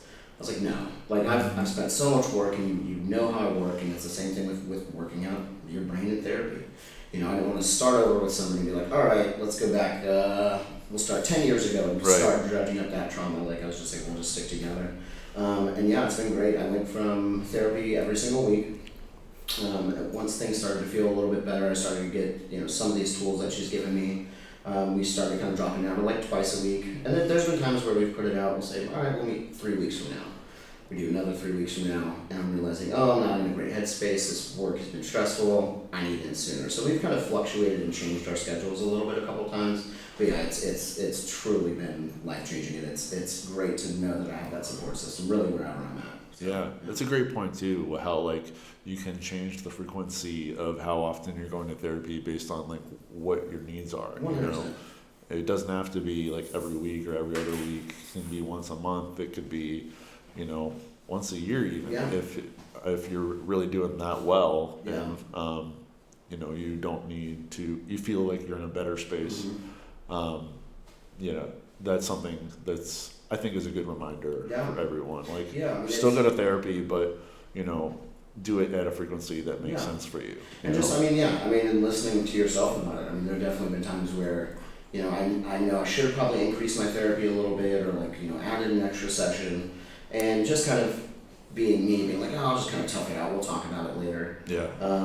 and checking myself on that and be like, no, like if your brain is telling you that you need to talk to somebody about this, do so. Like, how you got in this position in the first place of really needing what I would consider pretty substantial and extensive therapy was being like, oh, I can handle it myself, I don't need to worry about it. And just shifting my perspective on that and just truly listening, just listen to yourself. No one knows what's going on in your brain more than you do. So if there's ever like anything that's kind of tripping you up or kind of a siren going off, like listen to it and approach your therapist or any medical professional. But for sure. Yeah, it's been awesome. While we're on the topic of mental health, I know you recently, or at least somewhat during the past year, decided to take a mental health break from social media, which is so important for you to do, myself included. Can you share what motivated you to make that decision and how it affected you personally and professionally? Yeah, it's definitely kind of a double-edged sword. There's been a lot of things that it's kind of brought to my attention that I didn't focus on because I was spending so much time on social media. And I think social media it's great. I love keeping connected with my friends. I love the random group chats and memes and all that stuff. But I truly realized that I wasn't being intentional with my time. And that's really been a big thing and a big push for me this last year, be it from my relationship to being at work to my free time, is really just being more intentional and more present. And so, I found myself, being like, all right, I'm going to go to bed, it's, midnight, 1 o'clock, and then I just sit there just doom scrolling on my phone, TikTok, Instagram, and, just absorbing so much information, some of it nonsense, some of it tragedy, just so much stuff that, I'm not sure as humans we're meant to have all that 24/7. Yeah. And so it was the idea of just like, all right, like April came, and Caitlin and I were like, all right, we're gonna take a break from social media. Instagram and TikTok was the main focus, and now we still have like Reddit or Facebook that I use for like marketplace. But at least even with things like Reddit, I could be more intentional about what I'm looking at. Just specific interests in science and local news, and it's been really great. My anxiety has reduced substantially. I'm not so focused on stuff that I would consider meaningless, posting selfies and sharing random memes that nobody cares about. Like, it was just, it's been really, really great. The hard part about that, though, is I've also realized how little I communicate with a lot of the people that I talk to every day. And it's one of those things where, when you kind of back up from that and you get rid of Instagram or you get rid of TikTok and you're not specifically just responding in DMs on social media, right, you realize how little people you actually talk to, because I feel like we're all so focused on that. It's a big great. tool, yeah. But I've even got friends of mine who are like, man, I miss you being on social media. I want to send you memes and stuff like that. It's right. like, well, you can. Right. My cell phone number, Yeah. or you can share something and I can see it. But it's just this idea I think that people have now where that's the main way to communicate. And honestly, it's been kind of nice. Like communicating with less people and focusing more on myself. And when this originally started, I instituted an idea, and I've definitely gotten bad about it lately with traveling and everything, but it was each day do one of three things. So it's kind of a rule of two. It was either 1 hour at the gym, 1 hour learning something new, or 1 hour creating. And no matter what of those two I did, I needed to do 2 of those a day. So if I woke up in the morning, cool, I hit the gym for an hour, and then when I'm at the gym, learning ASL on my phone, or like trying to learn a different language, or if I didn't go to the gym, cool, I want to, paint, draw, write poetry, whatever that day, and institute learning or something like that with it. And it was great. I mean, I definitely need to get back into it. With traveling and stuff, I haven't really been able to go to the gym much, but otherwise it's been awesome. I mean, it truly, I don't know, originally the plan was just a month, but I can't foresee myself getting back like on Instagram, at least not now. But yeah, it's hard professionally though, because that's what everybody's using for, so to promote themselves on social media, promote their businesses and stuff. And I am definitely privileged in the sense that like my company is well known, they have all that, like it's fine. So it's not really hindering me professionally in that way. But I have communicated less with professional piercers and stuff like that recently. So it's trading peace of mind for disconnection, I suppose. And honestly, peace of mind is gonna win every time on it. Yeah, that's for sure. I mean, peace of mind should win every time. There can be a balance of like reaching out to tattooers, via email or meeting them at conventions. and I think if you set the precedent, like I'm not active on social media, you know, people, you know, might be turned. Some people might be turned off by that, 100%. but you know, people understand how addictive social media is, and there is sometimes a sense of admiration for being offline. You know, I've definitely experienced the kind of like the spectrum of that, of like people who, you know, they're like, oh, like, hey, like, what's your, you know, I was looking for you on Instagram the other day, and I'm like, oh, you know, I got rid of all that, and they're just like, why? Like, what? yeah, What are you talking about? Like, it's something that's so foreign to some people. And then you have people who are just like, yeah, I got off social media, I got off Instagram, got off TikTok. And they're just like, God, I wish I could do that. And it's just like, you know, for some people, especially if you rely on it professionally, you know, I know, especially speaking of, you know, getting my haircut done just now. yeah, Shout out to Amanda and Hand in their studio, they're great. You know, a lot of their business, a lot of my friends who do services like that rely heavily on social media. totally. So even if they wanted to for their peace of mind, that's affecting their bottom line in their pocket, so they can't. Right. And most of those people, when I tell them that I'm on social media, they're like, damn, you know, if it weren't for my business or whatever it was, I would take a break as well. But Yeah. they're out there grinding on it, and it's a great platform to use. It's a great way to reach people quickly. It's a great way to promote yourself and cross-branding and working with other people. It's fantastic for that. Yeah, and I talked to other people about this season, including Robbie Wood, who's the owner of Wheel Simple Bike Shop, who I just put out earlier this month, and you know, he feels the same way. Like, he's pretty much gotten off all of his personal Instagrams. He still has his bike shop Instagram, which he feels like he has to post on because it affects his business. 100%, you know, yeah. and it's so hard for small business owners to be able to have that separation without, you know, it affecting their livelihood. 100%. You know? Yeah, and I mean, that's the thing is, you know, that one of the benefits to social media and Instagram in particular is it's essentially free advertising. Right. You know what I mean? You're able to kind of flood as many photos as you want, you know, especially one of the things that I used to do when I was a part of the Association of Professional Piercers is I worked with the social media committee. And so with that, you know, we were wanting to promote things as best we could. And so we were looking at everything from, like, all right, like, what hashtags are most popular in this region, this city? What traffic times are people mostly on social media? Be it, you know, 7 to 9, that's, you know, when people are getting up into work, lunchtime, nighttime, figuring out all of these things and these you know, stats of how to use social media. And if you figure that out, you can get so much free promotion from really just paying attention to basic traffic times on social media. And so for these small businesses, I mean, it is crucial. I mean, I know a lot of businesses that simply could not function without having some sort of Instagram. Yeah, absolutely. In our previous conversation, you talked about collaboration with other piercers at other tattoo and piercing shops in Richmond. Can you shout out some of those artists and the shops that they work at, as well as how you guys have worked together? Yeah, I mean, I definitely like our close proximity. And I didn't realize there's a lot of people who don't know that River City Tattoo, we also own Enigma. Right. So it's all just kind of one big family there. And a lot of the people that come and like help us out with these tattoo conventions, you know, we've got our friends over at True Tattoo, Lakeside, you know, some of our, we have such a big kind of expansive family intertwined between these shops. Including, you know, friends of our shop are dating other shops, and so they're all around all the time. And, you know, it's been really cool to be able to see kind of this almost cross-branding between studios. Yeah. Because we have shared a lot of other artists, or a lot of artists from other shops. You know, Charles from Two Pillars has come and hung out at our shop a little bit, and you know, we got Scott Calcaterra and our friends Adam and Zach who've been coming with us to these conventions. And then, of course, just being friends with the other shops. You know, I've had a really great relationship with a lot of people from Black Rabbit, speaking to them. Honestly, probably one of my oldest friends in the industry, think of my poppy, they work at Black Rabbit, and I knew them from when I was doing my guest piercing tour. And it just kind of just so happened that I moved to Richmond, and then shortly thereafter, they moved to Richmond from a shop they were working at. So it's weird in a lot of ways because it is a very kind of tight-knit, everybody knows each other and knows about each other. But of course there's always still like the catty drama between studios and businesses and stuff. So yeah, it's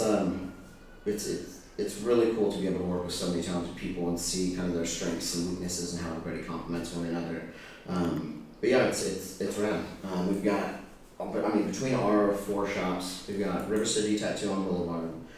We have our Chesterfield Town Center location, our Colonial Heights South Park Mall location, and then we got Enigma. And so between our company alone, we've got probably over 70 people. And each one of them have at one point or another worked at another shop in the city, or kind of closed their studio down and came to work for River City Tattoo. So I mean, I would say it's hard to find somebody in Richmond that hasn't at one point worked at River City Tattoo. How many piercers work for the River City company? So we've got, let's see, I want to say there's probably about, in total with the apprentices, I want to say there's probably close to 12 of us. Oh, wow. That's awesome. Kind of in between. And we're constantly hiring people and shifting them to other shops, right. Or, bringing people in to apprentice and teaching them, which has honestly been kind of one of the biggest focuses of my managing over the last couple of years, is really the mentor program and trying to work with these new piercers and kind of get them up and going. Does River City share any piercers with other tattoo and piercing shops during their apprenticeship? So we don't. So I know there's a couple tattoo artists that we've done that with, but River City Tattoo, as far as with our piercers, because it's such kind of an extensive bit of time that we're working with them and stuff, they pretty much just stick with us. Okay.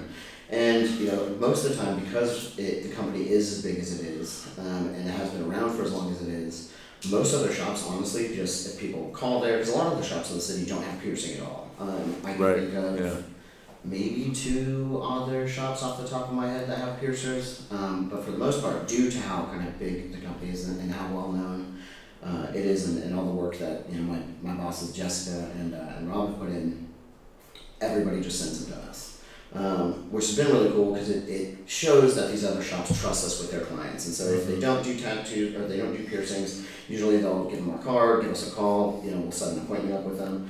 And even some of the ones that do offer piercings, they still, jewelry quality wise or jewelry selection wise, they'll be like, oh hey, I don't have this piece, but I know, check out one of the River City spots they do. So in that way, we have a good rapport with them and they work with us a little bit. But yeah, for the most part, it's just self-sufficient.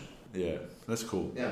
That's great to hear that, you get referrals from all the different shops, because there are only like 2 or 3 places that come to mind that have piercers. Yeah. And it's definitely something I think other tattoo shops have been adding to their business. Oh, Like your friend's business we talked about before back in Roanoke, who was trying to add on the piercing side, and it didn't work out. But it's a lot tougher than I think people think, as far as starting a piercing department, piercing program, because it takes right off the bat a lot of money. Yeah. If you want to start a piercing department immediately, even if say you're a disposable tattoo shop and you want to add piercing, then you're going with sterilizers, jewelry, equipment, furniture, all this stuff, and you could be thousands upon thousands of dollars dropped pretty immediately to try and get it up and running.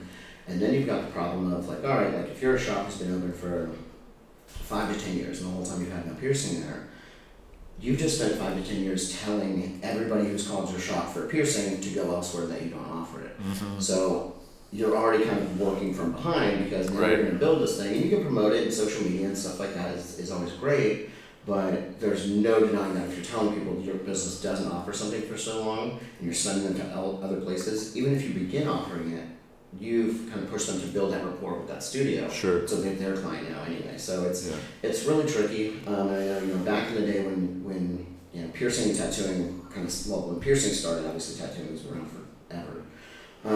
The studios were separate. A lot of it was just piercing only shops and tattoo only shops. I think as time went on, there was a lot of tattoo artists who were like, it's super easy, who cares, we'll just add a bunch of jewelry, pierce for cheap, whatever. As piercing became a lot more legitimized and a lot more serious, it became a lot bigger of its own kind of beast. And so a lot of it, piercing and tattoo shops were pretty much separate.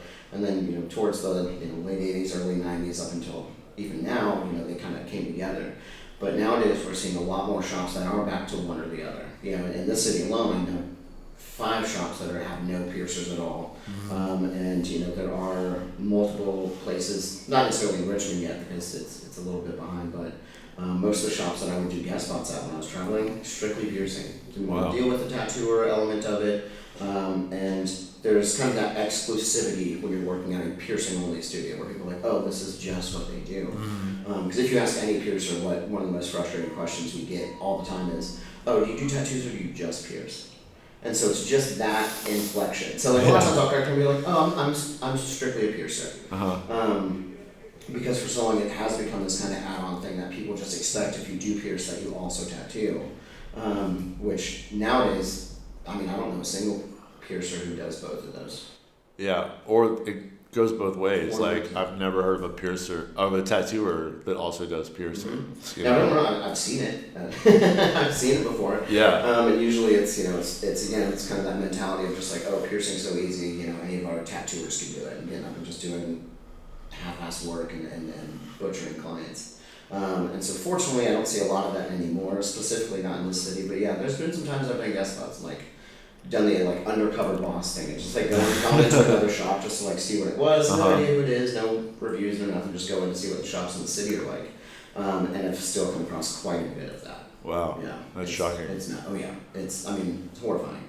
I don't think people realize the kind of how much goes into piercing and learning, and everything from obviously like sanitation and sterility and aseptic technique and setups to appropriate jewelry and appropriate metals and lengths and sizing and all this stuff, and then the human element of troubleshooting when something goes wrong, and just the level of furthering education that there is for piercers out there. It's a lot more than I ever thought getting into it, for sure. Yeah. Yeah. So since you've been more focused on the management side and touring, representing the business outside of Richmond, what's your life look like as a piercer now? Are you still piercing? It's funny enough. I just had a meeting about this 2 mornings ago. It's a hard balance because with our company we have people who pierce, we have people who tattoo, and we have managers. I'm that weird hybrid of both. So with I have a lot of responsibilities that we're defining even as we're kind of working on them now. But yeah, it's hard. I used to go from doing, 5 days a week piercing shifts. Now essentially I've got one of my shifts as a manager shift, which is by design. I can kind of come and go as I please, stop in other shops, kind of see what's going on and work on like projects and stuff, inventory and coming up with review systems and all kinds of stuff. And then usually I would have like Wednesday, Thursday, Friday, Sunday as my piercing days. But usually the Thursday, Friday is when we're doing a lot of the mentoring and like apprenticeship. So, I'm still piercing those days, but a lot of my time is taken up, teaching. So, okay. For instance, a couple weeks ago, Friday, it was like a Thursday or Friday, this is my piercing shift. 4.5 hours of that was me mentoring and being in the room with them and working and not kind of generating that income piercing. Yeah. So it's tough to juggle sometimes. Unfortunately, I've got a really great support staff of managers who see that and they understand kind of the dual role thing. Because it really is, it's trying to do 2 jobs in 40 hours a week, plus all the texting and stuff like that. Yeah. So having a really strong team behind me to be able to kind of pick up the slack when I'm faltering or when I'm just tired has been awesome. But yeah, I definitely pierce substantially less now. And sometimes I'll be like, hey, I'm not going to take this manager day, I want to pierce all week long, whatever, and it's fine. But yeah, it's been a really tough shift from going from one to the other. And fortunately, the company compensates me really well. The way that our setup structure is a lot of times with piercing shops, most piercers either, they just make commission and they don't make hourly, or they just make hourly and they don't make commission but they make tips. The company itself has, I think, in my 15 years of traveling and working at other shops and looking at these different structures, has a really great setup where it's designed to take care of us because we make both hourly and commission, plus tips and all that stuff. Fortunately for me, because a large chunk of my time has been taken away from piercing, they pretty much factored into my hourly, so now I'm a salaried employee. So I have, guaranteed X amount every pay period, and then of course the piercings and commission and all that stuff balances. So I've definitely noticed a shift in the amount that I'm paid, because as a piercer you can just make as much money as you want. It's really just the faster you are, the better you are, the quicker you just generate that income. But with being taken away from that to manage and mentor and do all this other stuff, there's been a shift to it, but it's worth it, and I'm comfortable, my family can eat, bills are paid, lights are on, new car, toys, all that fun stuff. Are you still enjoying the mentorship aspect of it? We're currently in the process of restructuring a little bit, just to kind of see, the apprenticeship program that was started, it's kind of, I wouldn't say it's bad in any means, but it just requires us to focus a lot more because the company has grown so much that we need to adapt that. And so, we've had the same kind of setup generally for the mentorship program, but with the sheer volume, the amount of people, the amount of, we've got 4 piercing rooms at the Boulevard location, and it's not enough. So we're constantly growing, and so with that, we're kind of growing the mentorship program, but it's a lot of fun. It's hard at times, and when I apprenticed, it was a lot different. Sure. And it was rough. I mean, it was exhausting. I had to have a full-time job to be able to afford to apprentice. So I was working 6 in the morning till 3 in the afternoon in the factory. Then working at the shop 4 in the afternoon until 10 at night. And then, being the new guy, my mentor wants me to hang out. We were going out drinking until 2 in the morning. That was just that for however long. And then ultimately, once I started generating some money and I left the factory job, I was able to kind of focus more so on that. So while I will say it was a lot more grueling, there was a lot more trauma. I mean, there's physical and mental abuse that myself and I know so many other apprentices have suffered over the last 20 years. It's great to see us departing from that because a lot of these, like our apprentices, for instance, they are paid hourly. They start doing piercings, they are paid commission for that. And a lot of them are doing really well. And so it's important for me to keep kind of 2 schools of thought, one of which being I don't want their apprenticeship to be anything like mine aside from, the progress of it. As well as I want them to appreciate the opportunity that they're being given and the career that we're handing them. It took me 15 years to get where I'm at. And with some of these apprentices, I mean, they're phenomenal. And they're, going to be where I'm at, if not farther, in 2 years from now. And so 2 years into their career, they're surpassing 15 years in their career, and it's awesome to see. It's great to know that, my knowledge and my experience and my education has been at least put to good use. It's not just sitting there in my brain not being utilized. A lot of piercing really is the same day to day. Showing up, paperwork, clients, nostrils, navels, helix is just piercing, the same thing. Clock out, do your tools, go home.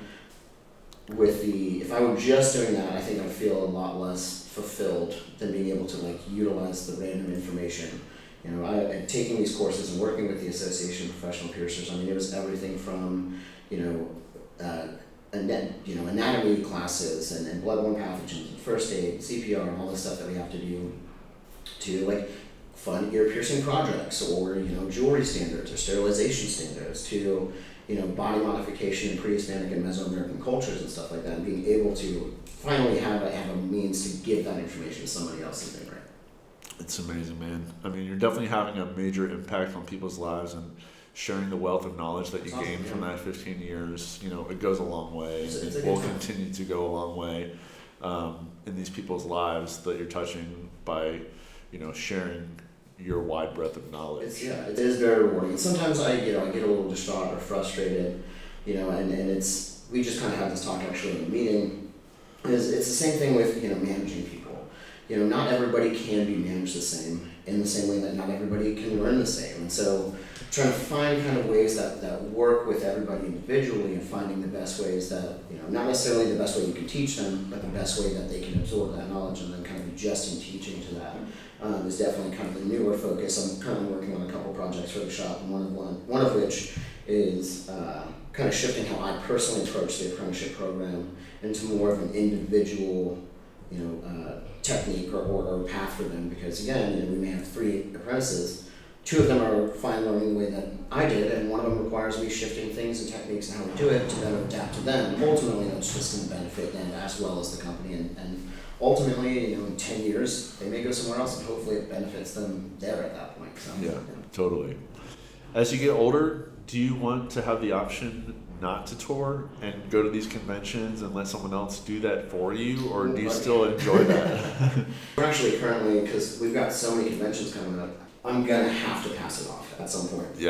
Or, even if it's something that I keep my, my toes in, like we were talking about, I don't want to do all this. I've built such a life that I love at home now that it pains me to be away, and I never thought I would say that about being on tour, being music, piercing, whatever. And even with, say for instance, next month. So next month we have the Ohio Animate convention one weekend, and the following weekend is Raleigh. And so ultimately, if I were to do both of those conventions, I would need to fly out Thursday to Ohio, work Friday, Saturday, Sunday, fly back Monday, be home Tuesday, drive to Raleigh Wednesday, be there Thursday through Sunday, drive home Monday. Absolutely not. I was thinking, back in the day, I would have been fine with it. So I do have a coworker on, a couple coworkers. This is another really cool opportunity because especially a lot of the newer people want to be able to do this and want to do these things. Yeah. And so I've got one of my coworkers who currently she's done a couple of conventions with me, and she's going to be doing the Ohio one, and then I'm going to do Raleigh. So I've already kind of got, I wouldn't necessarily say like an understudy, but somebody who I'm bringing along with these things and showing them how it gets set up. Because originally my goal was to do all of them for the first year, work out all the kinks, deal with the time away from home, figure out the traveling, the Airbnbs, the hotels, like all of it. Our whole team is working with, because this is an entirely new venture for everybody in the company. Yeah. We didn't think in a million years it would take off the way that it did, because like I said, our first event was in October of last year, and it's grown exponentially. They've added multiple cons, travel dates. They took 2 days of traveling for people to get to Ohio and stuff, and so it's a really cool thing. And we're currently working out all the kinks with it, which is why I wanted to take it on myself and do as many as I could. But yeah, it's exhausting. So at some point, I may do a majority of them, but there'll be times when I'm kind of taking a break. And then if I'm doing a lot of the conventions, kind of stepping out of the shop a little bit, not piercing so much and pinching. So we're all kind of working on that as we speak. My industry is not necessarily known for anybody being able to retire, but we're en route to change that. Yeah. That's good. Yeah. Awesome. Sounds like you got a good team supporting you, like you spoke to before. I know that's so important, especially as you get older. Want to settle down some more roots. Yeah. And, you are doing that, which is great. Yeah, it's cool too, because after being kind of a nomad for a little bit, and after 15 years of doing it and being a part of the association and traveling and moving from city to city and all this stuff, I truly didn't think that there was going to be a place I would just settle. I've always had this kind of idea of just moving constantly. I've moved so many times in my life and across the country and stuff. I truly didn't think that I would find what I found with River City. A place that, I 100% can see myself being there for the next decade plus, and just helping continue this company grow, because even in the last few years since I've been a part of it, after we restructured a few things, it's grown insanely in every single direction. So I can't imagine it's going to be anything but that. And, it's the first company I've ever worked for that has, health insurance benefits and IRAs and 401k plans and programs and, paid vacations and all these things that we're working on. And not something you'd expect in a tattoo shop. Not at all. Yeah, it's one of those things too. Like it does. It's weird, kind of legitimizing pirate ship. Like I like to say. It's one of those things where when you do grow and you have so many people and you have so much cash flow, and you have all these salaries and managers and businesses and expenses and all this stuff. You've got to be legitimate with it. You know what I mean? You've got to figure out a way to take care of your people.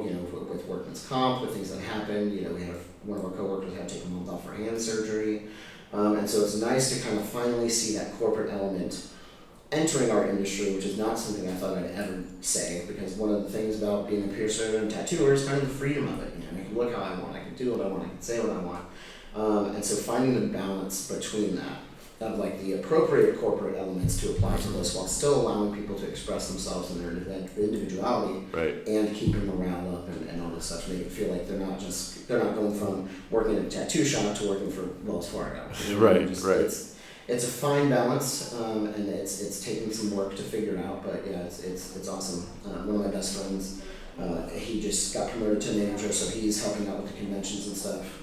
I almost wasn't able to make it because I was taken to Virginia Beach yesterday morning, but it's awesome to see such a great group of people really pulling together to give a shit and make it happen. Hell yeah, and it's great that you can be a part of it and help lead that pirate ship. Yeah, it's awesome. It truly is. I've worked in a lot of places that, were cool and they were fun and stuff like that, but it wasn't this. And so, even when I have my issues and I have my frustrations, as we all do with anywhere, it's important for me to remind myself, how truly good I have it, how grateful I am for these people. Because when they took me on, they didn't know me. I had a little bit of a reputation in the industry, and we fortunately had a coworker who knew who I was, who knew about me and my experiences. But yeah, they didn't know who I was. I essentially showed up one day at the end of COVID and was like, hey, my name is Morgan, I'm looking for a job. I'm homeless, I don't have any money. Help. And without skipping a beat, they did. I mean, I didn't have anywhere to live. One of my piercers put me out for a month. A month later, I had money. The company, put a couple grand down for me to get an apartment. It just truly helped me get my life together. Wow. And at this point, they've done that for so many people. They've really, River City Tattoo as a company has changed so many lives in this company for the better. It's crazy. Without really expecting anything in return. It doesn't matter if like Laszlo needed mouth surgery when I first got him. I didn't have to suddenly $3,000 to drop. Without question, he gave it to me. Of course, paid back to my toothless cat. But they of course they pay back. You take out your paycheck, and set up whatever you want to pay. It's essentially like being able to get an interest-free loan, and they only do that type of stuff because they truly care about their employees. And I feel like that's really done well in the last couple of years to cultivate a level of respect and dedication and commitment to the shop. And so I never thought I would settle down really anywhere. I couldn't fathom going anywhere else at this point. That's great. Yeah, it's awesome. So I'm curious, while you've been traveling, have you had a chance to do any exploring that you can talk about? Are you still doing that? Well, honestly, that's kind of the worst part is no. I don't have time to do it. Like, the closest we got to it was we were in Oklahoma. And there's been a couple nights where I've gone out, wandered a little bit with being so busy. That's the one thing I'm most upset about. Yeah. It's because our time in these cities are so short that I truly don't get the time to do it. We almost went when we were in Oklahoma. We were going to go one night and go walk around at some of the historic sites, and there's so much weird stuff to see. Oklahoma's a weird city. It's real weird. But we were planning on doing that, and then of course we then got into a 2-hour discussion of what we were door dashing, and nobody did it. So that I will say has probably been the only thing that I've kind of been bummed about. But fortunately, with bringing more people to these conventions, like the Raleigh convention's a 4-day, I'll have a backup. So if I did want to take a day off and go explore the city and go wander and stuff like that, I could. But yeah, as it sits right now, no, it's frustrating. That's all right. Yeah. Hopefully you can get back to that. Eventually, definitely. I know we talked about last time your desire to cut back on drinking, and I was wondering how that's been going. It's going. It definitely comes and goes, and especially with the conventions and stuff. Funny enough, I'm drinking less at the conventions than I thought I would, but I would say since probably the holidays, I wouldn't say my drinking's necessarily increased, but it's something I've definitely got my finger on the pulse of more, because I'm just I don't want after work we'll go out and grab a drink at the NC Boca or something. Or, Caitlin and I will split a bottle of wine or Fernet at the apartment and stuff like that. But so I wouldn't say my drinking has stopped. It's definitely changed. But yeah, that is actively something that I'm working on right now. I just want to get back to the gym, and I realize getting off of work at night, having a couple drinks, it's not bad. Not getting drunk or anything, but it definitely is impeding my motivation in the mornings to go and get that stuff done. So yeah, it's something I want to get better at for sure, but it's definitely not anywhere near where it was, which is great. Yeah, that's great. Yeah. It's a good place to start. Just having that willingness to change is the best thing you can do. Yeah, and I've got a friend of mine who he recognizes that his drinking has gotten too much, and so he's looking to change that, and so we're looking to help him. So it's one of those things of offering different opportunities for these people, and especially, we've got friends who hate their house life or hate their roommate or their living situation or whatever it is. So it's very easy, instead of going home after work, I'm going to go have a couple drinks at the bar. Oh, you guys are leaving? I'm going to go hop to this other bar. And so what we're trying to do, and it's been honestly really beneficial, for one, we started a Dungeons and Dragons campaign. Super stoked about. Nice. And just having more people over. The funnier part is I've definitely never been a person to host. I don't like people in my space. I like to I literally, when I get home from work, I envision shutting my door, and as soon as I deadbolt that, in my brain, I literally picture there's nothing outside of that door at this point. I'm a floating apartment in space. And so it's one of those things Caitlin's very social, has a lot of really great friends. I've met some amazing people, my best friends. But she is somebody who likes having people over more and doing stuff. Yeah. And it was such a big deal that I, for the first time, had friends over, that she, even in our group chat with our other friends who come over, was like, guys, I can't believe it, Morgan's having people over. And so just offering that to friends of mine who truly need it. And I've definitely realized, especially through therapy, with the tools that I've been given, I've been able to now kind of empower and help other people and kind of teach them these tools, and giving them some of the books that I've been that have helped me to get them away from going out and drinking so much, and actually cultivating just a cozy spot, a safe place for my friends to come over. Yeah. It's been awesome to definitely kind of help step back from the drinking for everybody. Even at our Dungeons and Dragons, we have a strictly no liquor policy. If you want to drink some White Claws, cool. Shot before or after, cool, but no drinking at it. So it's definitely helped to kind of cull that a little bit. That's cool. Yeah. I like that. I was wondering, do you know who's in charge of managing the River City and Enigma Instagram accounts? So that has been its own journey. So currently, if I'm correct, I believe that it has been given to our coworker Haley, who does have experience with social media and stuff. And social media has kind of been a big, what are we doing with this company? Which, like I said, with a lot of modernizing and stuff, no shade to the company, but we just it's 2024. We just got a point of sale system. You know what I mean? So it's catching up with the times, and again, the company's grown so big. Sure. But with the social media, when I first got here, it was definitely lacking. And it's certainly improving. Haley's doing a great job. Ashley did a great job running it for a while. They gave it to Tiffany and I for a little bit, but with management and all that stuff, her and I were too busy. So we've gone through a few people who were doing it. Ultimately, when I came into it, it was really no one's job. It was just, I think there was 2 Instagrams. One of them I think they didn't even have a password to anymore. So kind of getting all that cleaned up and kind of honing in to where it's, not an Instagram for every shop, but just our 2 main brands. Yeah. And then, we had somebody doing it that they were paying too much money to do it, who just wasn't producing results. To the point where I was taking, photos that I'd sent to them, side by side with the photos they were posting, I mean, why does the photo that I sent you that you posted now look so much worse than this original? So ultimately, we had to cut ties with that person. And then it was given to Tiffany and I, and it was too much for us to handle. So yeah, I believe it's our coworker Haley currently, who's going to be taking that up. And we've started kind of generating a lot more images, because that's the other big thing, is chasing these kids around to take photos of their work. The tattoo artists especially, the piercers we can get on and get pretty good about. I've got a backlog of photos and stuff like that we can do. But hopefully moving forward, we can have a lot stronger of a social media presence. And one of the things I kind of touched on earlier, when I was a part of the association, being on the social media committee gave me a lot of experience of how to kind of generate these things. To the point where even doing, not to toot my horn, but even with doing jewelry photography or piercing photography, all I had was in my iPhone, macro lens, it's called a Folio, they're super cool. It folds out and it's a little photo booth essentially, nice. Little lights, all the stuff you plug in. And some years I was just taking really dope photos that ultimately other companies were using as their advertising and stuff. And so we're kind of bringing that into it and being able to have me help with that, with having more time to manage.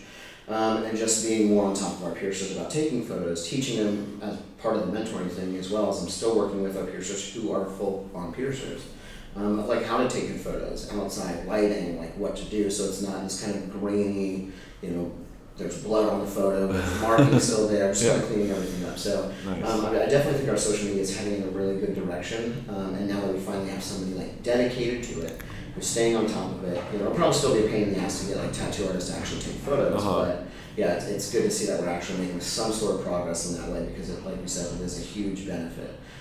We've been very fortunate that the company's been around so long, so there's already, you'd be hard pressed to find anybody here who doesn't know who we are. And one of the big things that Jessica built and cultivated was our kids piercing program, where it's not your usual bring your kid in, pierce gun Claire's experience. It's an hour-long process, and it's 2 piercers piercing in tandem, and topical lidocaine, and a little bravery certificate at the end, and take tattoos and mirrors, and so families there. It's a whole thing. And that's been a really big thing with even just word of mouth. A lot of these, I didn't realize there's these like mom Facebook groups that all constantly share our information. And then I found out the other day from one of the clients that I was working with that her pediatrician was the one who recommended us. I had another client who, had her ears sewn up because they had ripped, and her plastic surgeon recommended us. So we've been very fortunate that we've been such a strong force with that the fixing the social media and figuring that out hasn't really been a hindrance. But I can't imagine how much more will help once it's actually like fully going. Yeah, I mean, that's great that the brand is getting out there in a more mainstream culture and not just known but accepted, by moms and doctors. Yeah, it's crazy. crazy. And I think about it all the time, and like, of course, every time, I hear about this, I'm thanking my clients, tell your doctor who said thank you. But yeah, it's really been just this kind of ever-evolving thing. And there are still a lot of parents who don't realize that, like, Claire's or your pediatrician aren't the only 2 people who pierce. Right. And there is a lot of shops that don't offer piercing services to children that young. And there's a lot of kind of pushback and debate on the ethical stand of it. Sure. But then there's also the fact that, people are going to do this regardless of how they're going to do it.